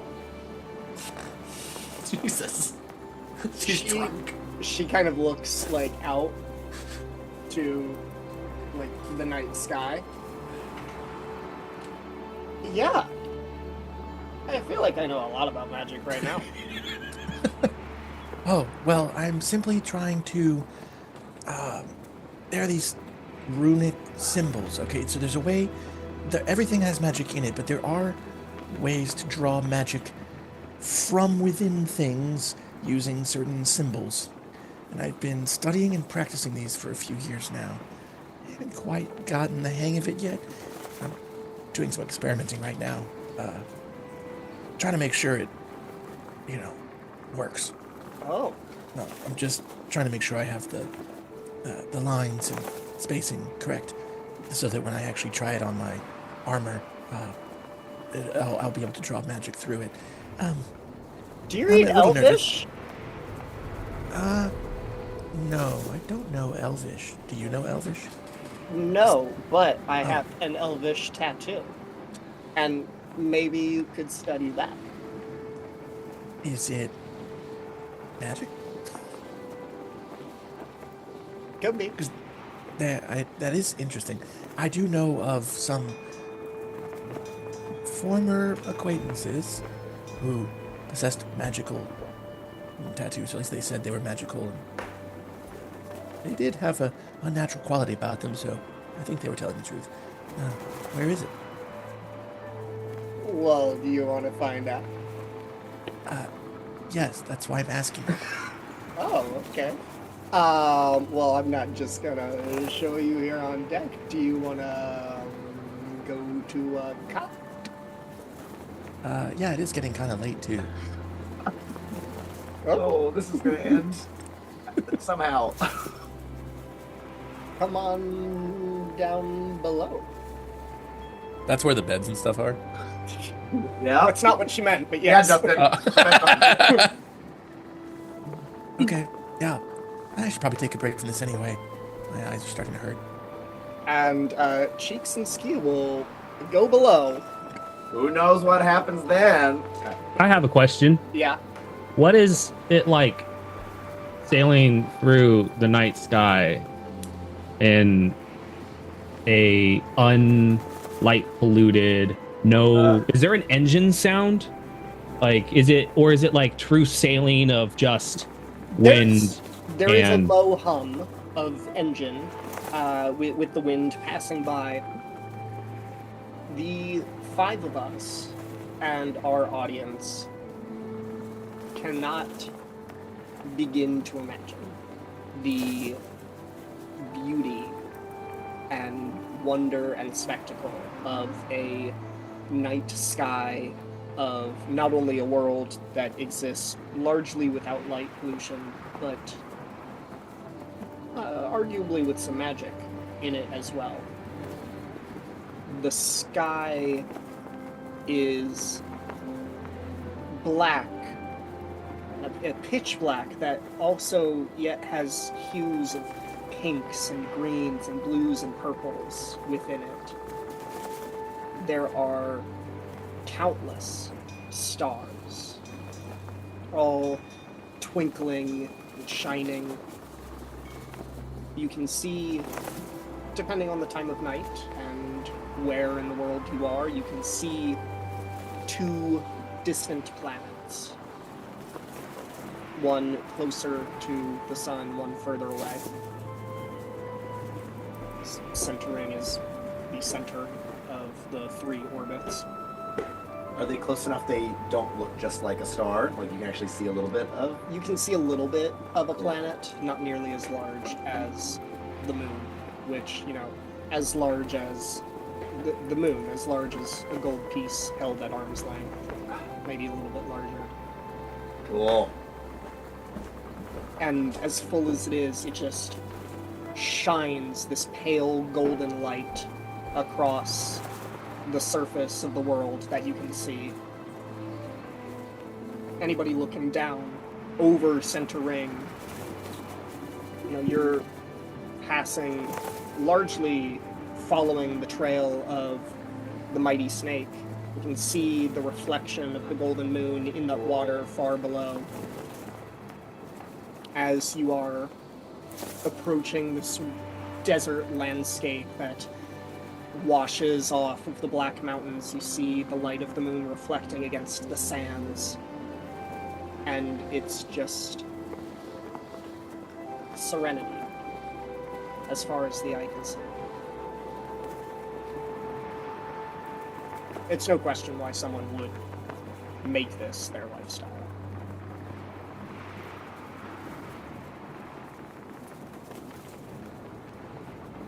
Each of you go to bed. There are a series of watches that are established, really just to make sure that Lightning's Laugh continues to operate as it needs to. I found out who had the late shift, and I swapped with them so that I could sleep in the morning. So I'm staying up later. Thanks, Carl. I tried to not sexually try to sleep with Pansy Bjorn because he seems soft, and I'm pretty sure I failed at that. So Yeah, no. that's fair. I said okay, and then I just found some place to sleep. As each of you sleep, Pen, No, I'm not ready! Your throat is slit. Immediately, you're dead. Whoa. Go ahead. Damn, cool. Henth, you hear echoes of familiar voices, a crowd shuffling, angry, upset.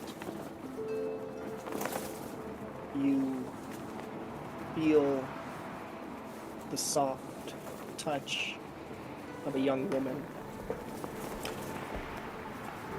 You are destined for great things, and you hear her echo just as you did that day in the square.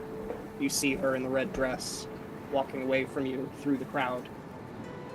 You feel the string tied to your finger. You hear the matron. Listen to what she asks of you. Who's she? Am I allowed? I don't know. Am I conscious in this moment? Like, or at least like These lucid? These are memories. This is the same sequence From the town square. from the town Yeah. square. And then suddenly that old crone is before you.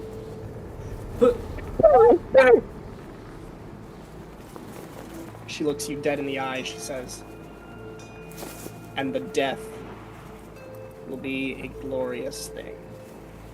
She holds up a pair of ancient scissors and snips. And your eyes shoot open. And Penth, you are standing on the edge of the deck of Lightning's Laugh, looking out over the earth far below you. The watch ramps, grabs you by the back of the shirt, pulls you back onto the deck. Dear God, Sonny, what in Hades are you thinking? Jack. Sorry. I'm sorry. I have no idea. I just woke up. Thank you. Lean walking. You never slept walk after drinking out of that barrel? No, hell no. Uh-huh. I've been drinking out of that barrel for 14 years. No, that first time you drank out of the barrel, you tell me you didn't piss yourself and sleepwalk. You think I remember drinking out of the barrel for the first time? Exactly. Get your Thank ass you. back to your cot. I say thank you, and I say he's the one we play peasants prop with, right? As well. Yeah. I'll play another game later. You tell Cheeks to stop making so much noise. Did Pence see? Did Pence see? I don't know. I was making that up. No, that's perfect. Yes, sir. Whoop! I immediately marched down to where I don't think I know where Cheeks lives, do I? I mean, it's a pretty shared space. Yeah. Bang, bang, bang, bang, bang, bang. Skia? What time Ready is for it? breakfast? Oh, it's late. Yeah, Ski's not in there. What? Are you waking up, Cheeks? Yeah. Are you banging on people's doors? I It's bang a on. communal sleeping space. Yeah. Oh. We're all on hand. Oh, So okay, what's then, Cheeks yeah. doing? Why is Cheeks making so much noise? Where's We're Cheeks? glossing over that. Next morning, You can't just. Anyways, next morning I wake up terrified and I go find the rest of the siblings. Hopefully for breakfast. you all have work to do. Welcome to your first dream sequence, Alex. Hey. Hey. Barely counts. Ada. It was a dip of the toe. The and- monotone yay and the pity clapping I got from that was just fucking weird. I'd like to ignore my work for about 5 minutes and grab Thomas and Aspen who are next to each other, and then hopefully Skia is nearby as well. And Yeah, I would like to Skia's have there. a sibling powwow before, and even if we get in trouble, I think I'll take the brunt of it. You like taking the brunt of things. Oh, I was sleeping in. Skia, when did you get here? Jesus Christ! All right. I've been Good up morning, since you started boys. banging on the communal door. By the way, did we long rest? Can I say that we long rest? Yeah. Okay, cool. Thank God. 17 health, baby. Yay! But I'd like to just say, all right, no more interruptions, no more violins.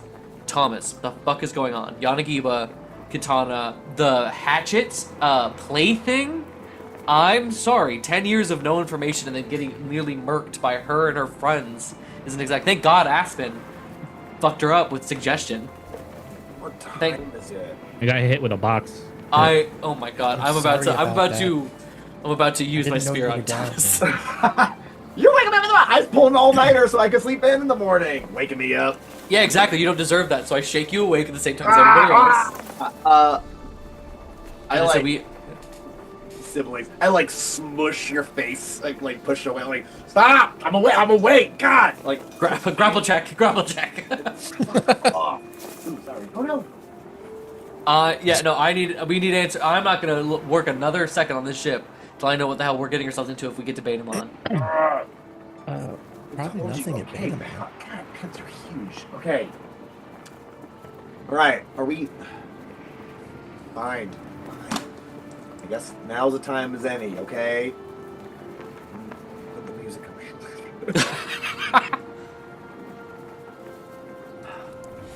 So, surprise! You found the thing I've been up to. It's this. Sword roleplay? No, working on Skyvessels, man.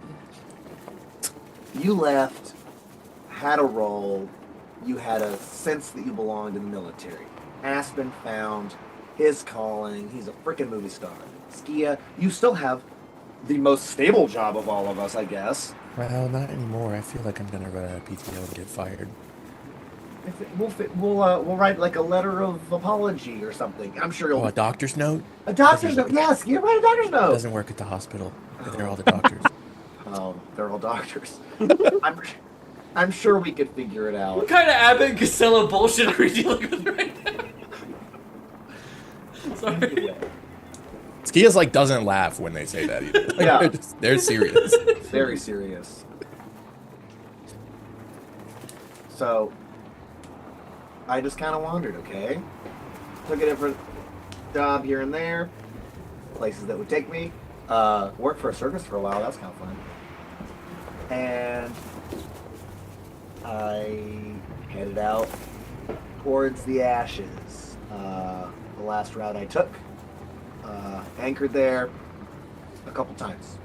On the outskirts, nothing crazy. I didn't go too far because it's just like crazy. I don't know. I never went there. But Sierra Altinen, yes? Not Siri Altinen. Sierra out to Sierra Altinen. Your Altenin is considered part of the Ashes now? Okay. Ooh, I didn't know this. How the. Yeah, crazy. Alex like, what are you talking about? Alex, the Ashes back in the Stormslayer days was called the Phoenix Empire. Oh, I know the Phoenix Empire. I didn't know yeah. it burned to the ground. You were a Cyclops soldier for the Yeah. It does eventually. Whose fault is Yeah. that? And like I always did, I tried to find a job. And I found a job, and it seemed just like any other. I was running warehouse security for a time. These people seemed fine. They paid well. Right? They also looked out for each other. I liked that. It was like a crew on a Skyvessel. Wasn't until I realized what was going on. I kind of got in over my head. Well, what do you mean? What was going on? Was it something illegal? I mean, I don't give a shit, but like, I'm just asking. Yeah, yeah, illegal. If you ever find yourself in the wonderful shores of Sierra Altinen, everywhere you look, is controlled by one group. Oh. So you buy a newspaper, they know about it. You go down the street, get a cup of coffee, that's run by one of the Blades. The Blades. That's what they call themselves. They're the Blades of Sierra Altu. And you are Yanagiba. That was the title given to me. And he'll pull out that fish paring knife that he showed the katana. That's what this knife was called. Her Grace, you mean? What? The Grace? She called herself Her Grace? Or is it somebody else Her Grace? Sorry, I'm like looking back at my notes from last battle. Maybe she was gracing us with her fantastic presence. She called somebody else the Great Sword. The Great... Yes, I know the Great Sword and then the Hatchet is some, you were the Hatchet's plaything? So... Oh! So there's Alex no fade to black now. here, baby! So now Alex is taking notes. Got it. I've been taking notes this entire time! Let's just reveal all of the stuff. Notes, all pages, baby, since day one. Oh, so you guys had a whole conversation there when I came up. You really missed a lot of explanation, and you did a lot of damage for someone who was just going on gut feeling. I just saw the situation. I appreciate you. It means I can trust you no matter what. You have our backs. Sorry. Yeah, he likes to be called Your Grace, I guess. But the Great Sword is what she was talking about. He's the patriarch of the Blades. Oh. He'll get out. And the Hatchet? Shut up, Alex! I'm revealing the lore! think... Lore, you're good. No, Lore, you can keep going. You guys gonna get to work? Yep. Oh, get to We're work. getting lore! Yeah. Oh, really? Oh. Well, I've seen bigger lore back in my day. No, I'm just kidding. I'm kidding. Lore, Epoch. sorry. I shuffle Epoch over to Laura and say, trying to go help her work. whatever she wants to do. Yeah, I guess we gotta get back to work. Looks back at the four of you. You are late. Oh, Epoch's on the crew! I told you he runs on sarcasm. You have 30 seconds. The Great Sword's the Patriarch. What the fuck is the Hatchet? Oh, now we're rushing things, right? No. We're Do whatever rushing you want. Do whatever you want. I'm not in charge. And yeah, okay. Turns out I was working for these guys this whole time. Seemed like a sweet gig. They invited me with open arms. I was capable. I did a good job. Tana is the Great Sword's daughter. And yeah, Pen, I do physically gasp as Pen. Sorry. What's that, Laura? We're late? Okay, I guess we gotta... You don't want to hear the rest of it? You don't want to hear the rest? Fine. And Hatchet is the Great Sword's son, okay? And we may or may not have had a plan to get the hell out of there. But What happened? Is he alive? I think so. I like clasp on your shoulders. This is worth being late. You know that we can help you. You need to let us know how we answer. I'm like shaking. We are your family. This is important to all of us because it's important to you. I know! 10 years too late to know these things about your life, and you're going to be hunted by a mafia. That's not how we do this. Not how we did it before. It's not how we're going to do now. Got it? Yep. Skia, do you work for a Phar'Roth mafia that we need to know about? No. Fantastic. Great. Brodsky has to think for like 1 second. No. Aspen, I know you got some shit going down, and we're going to figure that out later. One more dump at a time. Nothing. No, Laura, we're good. We are coming up. We promise. Yes, we're done. We're done. Okay. I'm sorry. I'll apologize to everybody. You have family, and you need to understand that. And thank you for telling us what we needed to know. It's very important. Well, thanks, brother. I'll tell you more when we're not pressed for time, okay? I promise. But if shit seems shifty, it's probably the Blades. Katana's very resourceful. She's the most dangerous. The Great Sword just stays on his turf. He won't be a problem. But you know what legs looks like now, right, Aspen? Yes. Just keep a keep your head on a swivel until we know for sure they're gone. I don't think she can follow us on this thing very easily. We're also jumping to a couple different ports. But, like, don't underestimate her specifically. Well, it's not going to be difficult to track the ship's manifest. Right. She found you on a ship that you didn't even know you were confirmed to board until that moment. Right. Well, that's a good point. So, Thomas will pull out his own copy of the manifest. This type of information is what she could get a hold of. And honestly, keeping her in the dark is smart. Now, we made passage on this ship. That's step one. I was looking, and we're trying to find the iridescent fool, right? So look, here's the route plan, all the stops of the fool.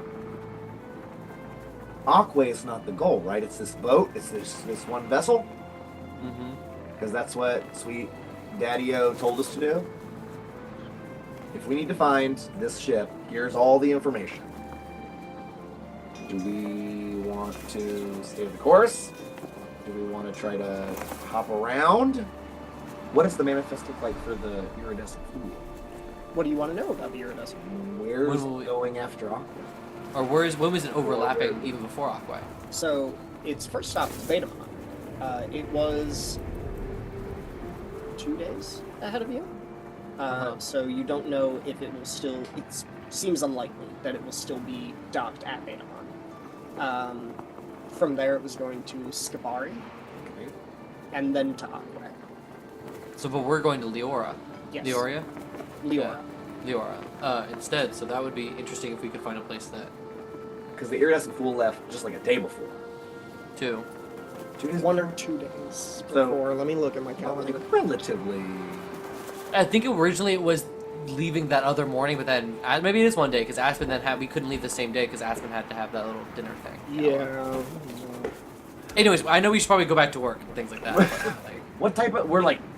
Our characters are paused, now it's like the players talking. yes. What type of engine is the iridescent fool, Bryland? The iridescent fool does have a water-based engine. Okay, those are like the slowest. They are slow. So like You want to get there first? us arrive, well, just overlapping chances of getting to Aquay while the iridescent fool is docked exists, right? Stay the course. There's Do you like think that we course. can Yeah. help them? Do you think there's a way to get us to make them go faster from either Betamon or Leora? Like, can we help I them don't get think- their shit done? Not in Betamon very long. yeah. Yeah, I don't think Betamon, but Leora, we might be able to just ask them if we can do things quickly and then immediately take off. What does the manifest say about our Leora stop? He had the most So- fuckable character. You're taking cargo from Phar'Roth to Betamon. Yes. In Betamon, you were picking up an ambassador that you were taking to Leora. From Leora, the Lightning's Laugh wants to return to its home berth, which is Aquay. Does not have a profitable reason to go from Leora to Aquay at this moment. They will spend some time in Leora trying to pick up passengers or trying to take a cargo job. Oh, right. They're not going to stay there long. Probably 2 days maximum is probably what Thomas would guess. Yeah. But they are going to want to make their trip from Leora to Aquay profitable. I wonder if we can find a way to get them money so they don't have to spend as long in Leora. Shave off a day. See if we give them a certain amount of money, shave off a day of their trip to Leora so we can get to Aquay sooner. Well, we could also, I think, when we get to Leora, we could see if there's a ship going to Aquay, like that. True. You could, yeah. I love this lively crew and I hope nothing bad happens to them, but also if we need to go to a different trip. You made me come up with another crew. Nope. Roll call! It is 16 more people. NPCs are safe when they're off screen. It's actually the same crew. They just changed ship. Like, Oh. Anything else you want to know about the iridescent fool from the manifest? Is there anything we want to know about the iridescent fool from our manifest? No, I think we know that we kind of want to spend less time in Leora, see if we can do something about that. what kind of Maybe vessel help is it? them. What kind of vessel? Like, what's its purpose? Private passengers and shipping. So basically the same as this one. So kidnapping. We're kidnapping. Private passengers and shipping sounds like human trafficking. It could be. It's the Wayfarer of the like. Got just what I need. Get in the cabinet. I'd like to. I know it's to work with Ice Claw, but I'd like to. Maybe not now, but closer to the before we go land on Betamon, I'd like to talk to the captain about helping us secure the ambassador. Okay. And seeing if any, and I'll ask the siblings if anybody else want to join me in securing the ambassador. Aspen, Thomas, yeah, anybody feel like being like bodyguards? Obviously, No. that's. You're gonna be a problem? I mean, I guess, but I'm okay with talking to the captain about our capabilities as bodyguards. Yeah. Okay. I'm gonna go out on a limb and assume that the ambassador has his own security Yeah. if he wants it. Okay. I think like we can tell. I like the idea of telling the captain, but maybe we like could just like let the crew know that we're like good backup. We don't have to like complicate things. You just want to get cozy with this orc ambassador. Is it? It's an orc ambassador? Did I know that already? Oh no, I Betamon's genuinely the want orc to see if city. we can somehow get some favor from the captain so that we can go quicker from Leora. Unless that means that we should go to Betamon and do odd jobs to raise some money to get us the fuck farther. Because I think we need to land there before the iridescent pool at the same time and get it right when we get there. We cannot spend any time that it's there when we are not is time that we are losing figuring out what the fuck's going on and seeing if we need to rescue Father or throw him into a fucking ocean. You know what I mean? In Aquay.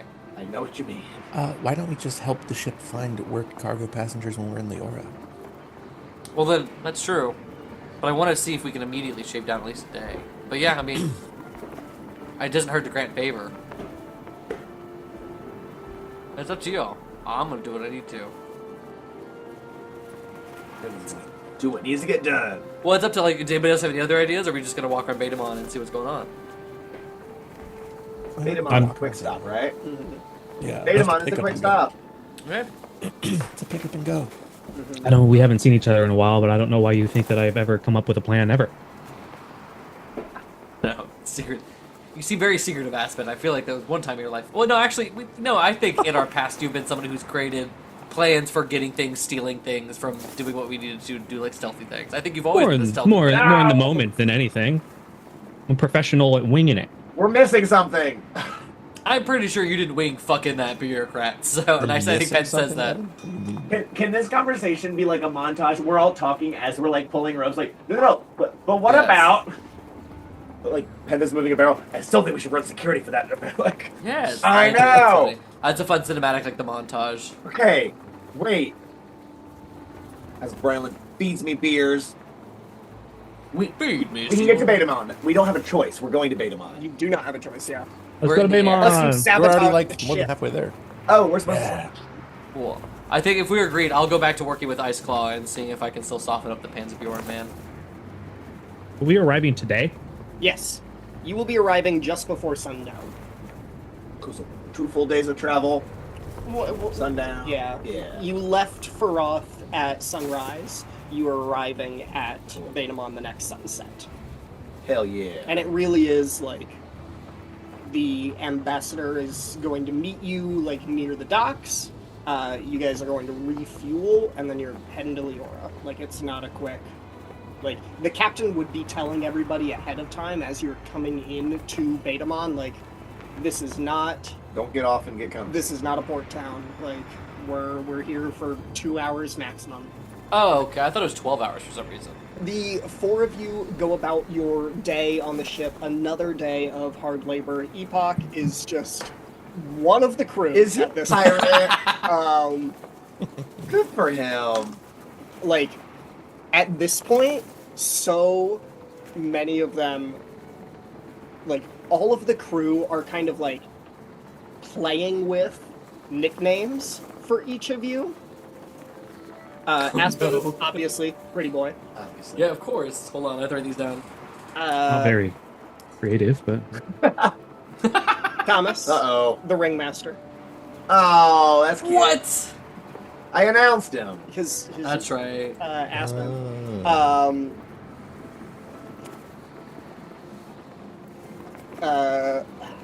Hence, the favorite one right now is Rain. or Rain Man. Why? Because I'm an excellent driver. Because you were this close to falling from the sky. I'll take it. Rain. I like Rain Man is very funny because my dad used to call me that. That is legitimately my dad used to call me. I thought it was because he brings down the mood. When have I ever brought down the... What? What? Name one time. And then Skia so far. There's a number of different nicknames going around for Skia. The all-nighter. Who said it lasted all night? The going one is just horns right now. Oh yeah. Boo. They have taken to calling Epoch Clockman. Ooh. Clockman. With a sort of like respect and reverence, really. As the sun is setting on the second day, and for this entire day, you guys have had to your starboard side, you've had the spines of the Black Mountains. Cool. This mountain range that is desolate. It is rocky. It is barren. It is known for the oil that is that exists within the Black Mountains. This, very, very precious mineral, but the landscape itself is so inhospitable that it is very difficult to mine such oil. These sharp, jagged peaks that really look like knives cutting out of the earth, of like black obsidian rock, and then like slate gray and brown, and then coming off of the mountains, just this desert landscape. And this is what you're passing by for most of the second day until you arrive at Betamon.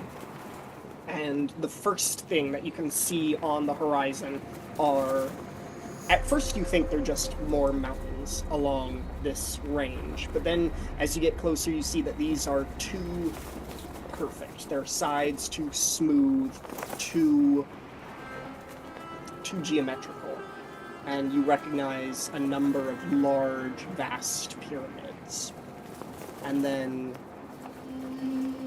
colosseums, and just large pantheons.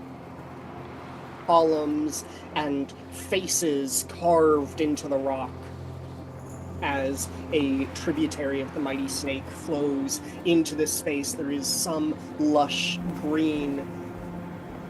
And as you get closer and closer, you see what was once a great, mighty city. The city that has always been the cultural home of the Orcan people. The home of the Orcan pharaoh. Ooh. You see a city that is patchwork. A city that for so many thousands of years had prided itself on its architecture, the pyramids, the stonework, that reached back thousands of years, countless generations, so many dynasties of pharaohs had been put up on this pedestal and meticulously cared for countless years before it was torn apart by the Yarman War and the Sorcerer's Civil War. And now there's still that meticulous care to maintain any of what remains, and everything else is much more modern. You see metal and glass. You see one pyramid, large, huge pyramid, with these ancient stone blocks, and there's this section of it that's just glass and fine like gold, and it's beautiful, but it has lost the pristine, that perfection of the Orcan culture. The dock for the Skyvessel is not actually in Betamon itself. It's actually in the peaks of the Black Mountains, just overlooking the city, where carved into the rock a platform has been cut out. The lightning's left, settles there, and you can see a series of lifts, like trolleys on wires that are constantly going up and down the mountain. Yeah. So that like a ski lift. kind of like a ski. Yeah. So that an airship, a sky vessel, doesn't have to go. It doesn't have to descend all the way down into the city. Instead, it can dock into the mountains, and its crew, its cargo, anybody who's boarding can go up or down to the city proper. That's cool. Captain Teartail only gives some crew members permission to leave the vessel, and those are the contracted employees. You are not contracted. You are paying your way of travel by labor, sort of an under the table kind of thing. So Captain Teartail is not able to give you the command, like you have to stay on the ship. You guys are free to go if you decide the Lightning's Laugh is not the vessel that you want to remain on, but it sounds like that's the plan, that you guys are staying on Lightning's Laugh. Skia thinks that's probably what we should do. Okay. Yes. You know that your ship should be faster than the Iridescent Fool, and you're only planning on docking here in Betamon for 2 hours or so. Okay. Thomas, do you think you could find out how long ago the Iridescent Fool departed? Yeah, from Phar'Roth, I saw it leave. Wait, it came to Betamon, right? Yeah. So, let's see. Insert sailor knowledge. Do you think I would know? You could guess, or you could disembark from Lightning's Laugh, and you could talk around the dock a little bit, talk to some people, and figure it Just out. like right off the ship, like do this like Yeah, you're not like going down into the city. I do it. Okay. Yeah. So I'll kind of mosey on down. Maybe there's some like dock worker, rider people, clipboards. Those are useful. You're walking through, looking around, looking at a couple of different, like port tables. A few dock masters have clipboards that they're looking through or typing on a typewriter as people come in. A few secretaries, and you're looking around. And Dell. Oh, what? I can't believe it. It's This is. oh my gosh. Go ahead, roll a charisma check. God. Oh, I can't believe it's you. Just like a straight charisma roll? Yeah. 16. Okay. This is Clara. She's an engineer, and you sailed with her on the Arashi Collision.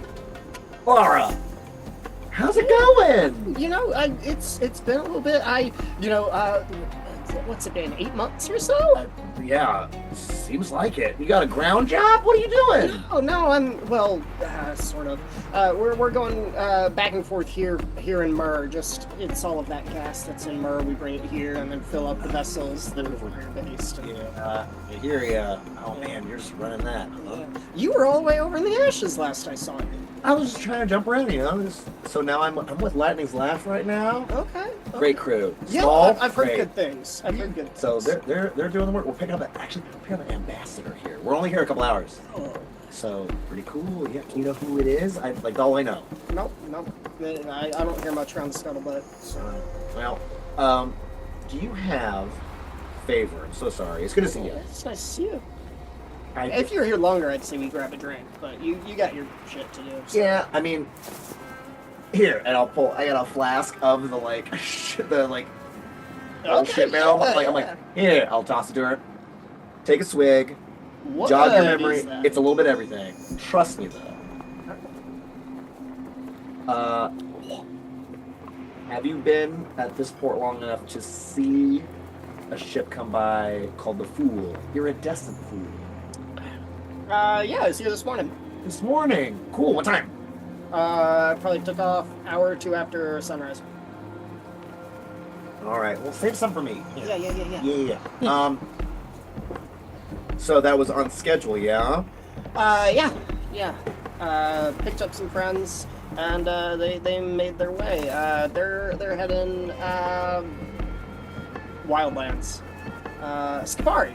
That's what Yeah, it is. Yeah. that was a good thing for my headphones. That's what they're going. Gotcha. Well, appreciate it. Yeah, I think I know someone on it. I just was like hoping we'd sync up at their destination. So, but that's okay. I know they're heading Safari and then like Aquay, I think. If it's not back this way, Aqua would be a guess. Yeah, it might head to the Ashes though. Yeah, it might. Yeah, it might. You never know. You never know. Well, Clara, it's good to see ya. Well, if you're ever on my route, let me know. We're gonna be here. We'll probably head Aquay way. By Aquay, right? I'm between here and Murrah, like I said, but Yeah. You pass through, let me know. Right. Yeah. If you're ever on those routes, I'll hit you up. Okay. All right. Class is always ready for you. One more. That is can't. And then Okay. and then I have to do one because okay. All right. No, I'm working. Gallywag. Thanks for the info. I do appreciate it. Yeah. Well. I'm not the charismatic one. I'll see you soon, Dill. To White Clouds. Yep. Clear skies. Cheers. I'll head back up. It left this morning. So it's heading right now, as we speak, into the wildlands of Safari. It's on schedule. Okay, wait, manifest. We caught up by like a day? Like a day. So how long is in Safari based on the manifest? Skipari is closer to Betamon than Leora is.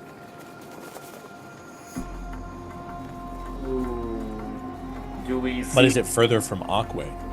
Well, Aquay was the goal because we thought that's where the Fool was going. Right. We could catch up to it in Safari because we're now like hours behind it. Can we guarantee that it'll take all 5 of us, including the Epoch, to go on the new ship to get there quicker? I'm sorry, I'm trying to make sure. You'd have to find a new ship. Yeah, we don't have another option right now. And with the sun setting, not a lot of ships are taking off at night. Except for ours, because we're leaving in like 2 hours. You're leaving pretty soon. This is still the best ship. Yeah. I have say a let's not fuck with the passage we already have. We have a plan. We should just get this ship closer to the Aura quicker instead of being. Yeah, Aspen. We changed the plan. Who knows what it ends up being? It could put us behind. Yeah. You're right. It's more than likely we're not going to be able to reach the Fool at the same time. I think we can shorten our time at Leora. I don't think we can do it here.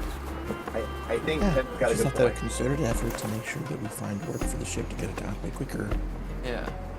That seems like a better bet than trying to get somewhere closer than 2 hours is a lot quicker than I thought we were gonna have. Aspen's right. Changing the plan adds too many variables, right? And then Pev's good point. Like this turnover is quick, and then if we can be quick at Leora, even if we gotta like make up a reason, sounds kind of shitty. These guys are good guys, but What kind of money are these shipments making, Thomas? Like, what constitutes something? Like, what's the monetary value that this ship might be looking for in cargo or people, or like what's the number that gets us going? I guess it all depends. Here's what's kind of crazy. Like, every sky vessel is different. Like, how it flies, how high it flies, how fast it flies. Like, what their purpose is. So, I've never been on a ship like this before. So, I don't know what their eyes are set on, you know? We've hung out with them for a couple days, so... Thomas is gonna think for a minute. Brian, what would be something? Because it's a smaller ship, but they still can run cargo. What is something, a ship this size, what would be like shiny for them to be able to do? Like, price-wise. Like marble, oh, I guess Aqua's already built. Seaweed. What if we told them that, like, there's a whole bunch of, like, healing components in Aquay. This ship can supply a lot, and price per pound, it's, like, top tier cargo.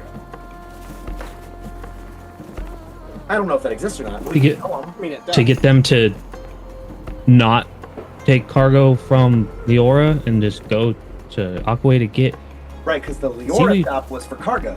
If we tell them to go... Leora stop is to get the ambassador. Yeah, we gotta go to Leora. But if we make it a quick turnaround, and because we need... They need to find a way to essentially pay for the cost to get from Leora to Aquay. They want to go to Aquay. Aquay is their home berth. Where does that make That's sense? where me and Aspen are like, we can get them the Oh. money sooner. We can get there out of Leora to Aquay quicker. Yeah. They're basically stopping. So They're they trying to have get home, they but they have want to to make a pay- profit on the way home. Exactly. Yeah. They have to go to Leora because that's the end of where they're taking the ambassador. I see. So it's like trying to convince them to skip Leora to get cargo in Aquay doesn't make sense because that's their final stop. They have to go to Leora. Yeah, we gotta drop Yeah. off the ambassador. I don't mean that. I mean like go to Leora, leave Leora, because Right. like without taking cargo Yeah. doesn't make sense because the end stop is, yeah, okay. Their plan when they get to Leora is to find a way to make money going to Aquay, which Right. they're going to anyways. They just want to make money doing it. And if it takes them a few days to find a way to make money doing it, then it's still a profit. Let's convince them. Either we lie and tell them that we know a contact, and then we just figure it out once we're there, but we're there.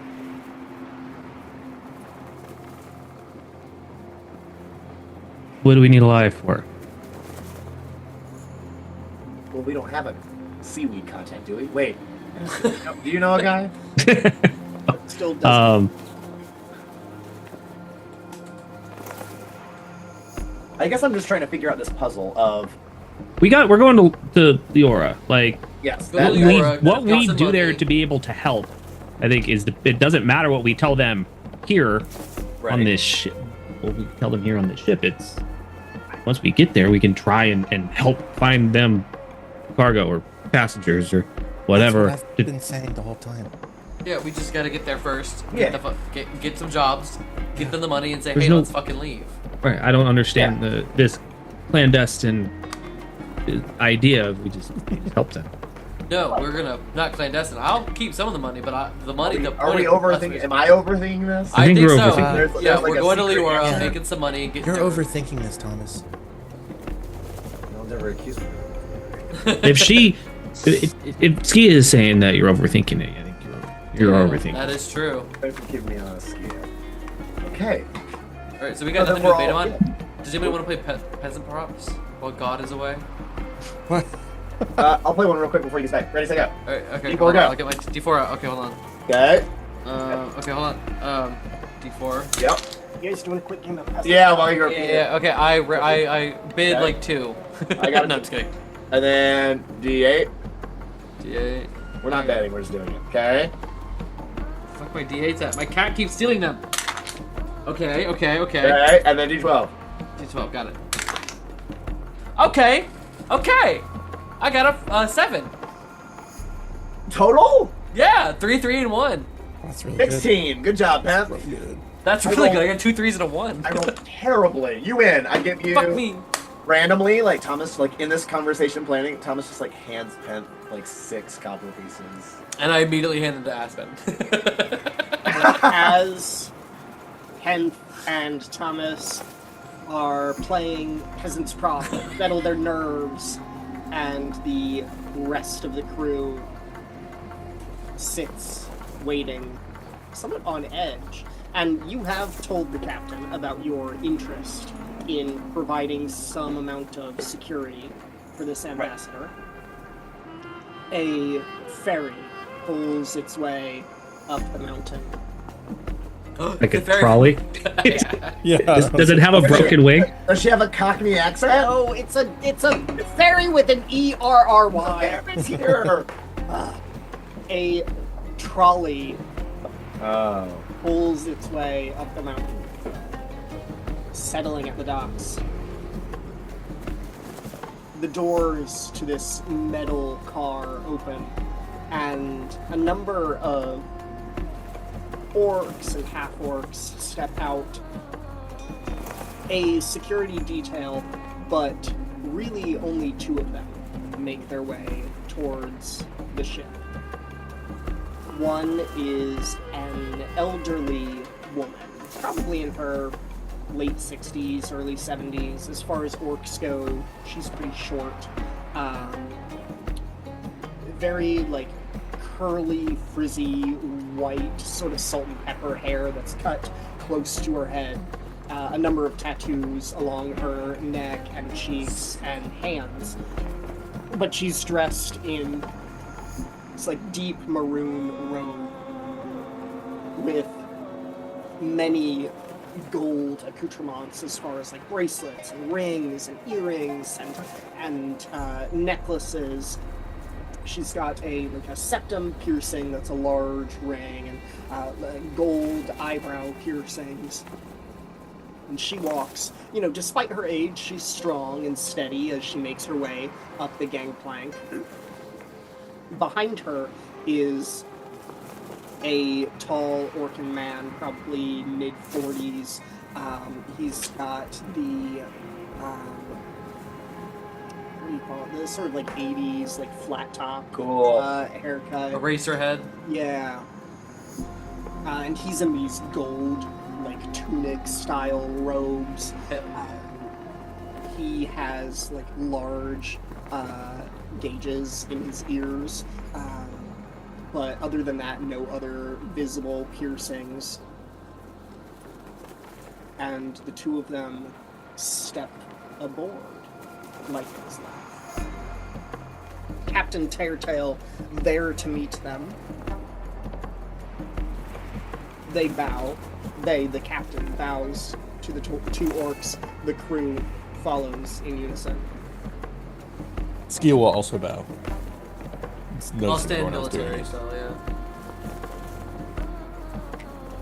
Captain Teartail turns to the crew and gestures to the older orcan woman. The ambassador, Saida Nebeta Betrest.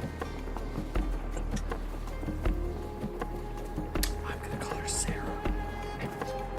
Saida is a honorific term. Her first name is Nebeta. Neveta. I'm not taking notes in sessions.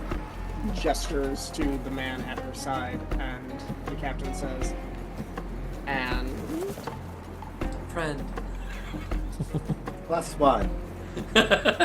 the ambassador looks and says, my vizier. Viziers? Trust advisors and viziers. Don't trust them. Jafar. I think viziers are really cool, especially if they're high. Jafar. Wait, was it Vizier or Grand Vizier? Just vizier. Okay, so no, it's fine, not Jafar. Okay, we're fine.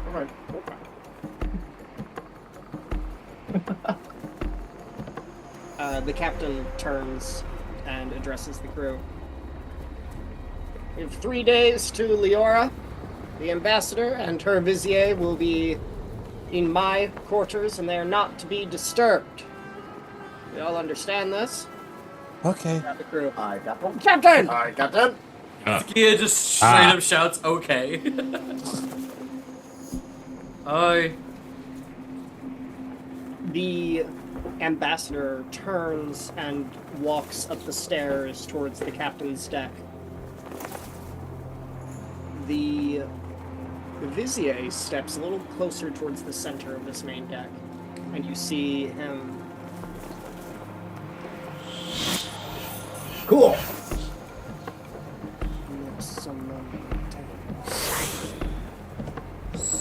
Looks out. What's this bitch doing magic? This bitch Eyes is a vizier. lingering on Skia. On Penth. On Aspen. on Twiggy, What? Twiggy. on Epoch. Shit. Duh. Oh no, he's all piratey and free to live his life. Did we cover him up for this? I'm sure we Oh no, he's hot. Looks at each of these individuals. Wait, magic? And goes to join the ambassador in the captain's quarters. Woo! Alright. Do you think I need to fuck that one? With the ambassador and her vizier accounted for, and Lightning's Laugh fully refueled, Nice. taking off once again and pulling away from the Black Mountains, now making your way mostly dawnward across the Gulf of Bathos to the port elven city of Leor. Oh, I'm so excited to go there. And that is where we will end tonight's session. Woo! What a fun roleplay session. It was a good roleplay session, that's for sure.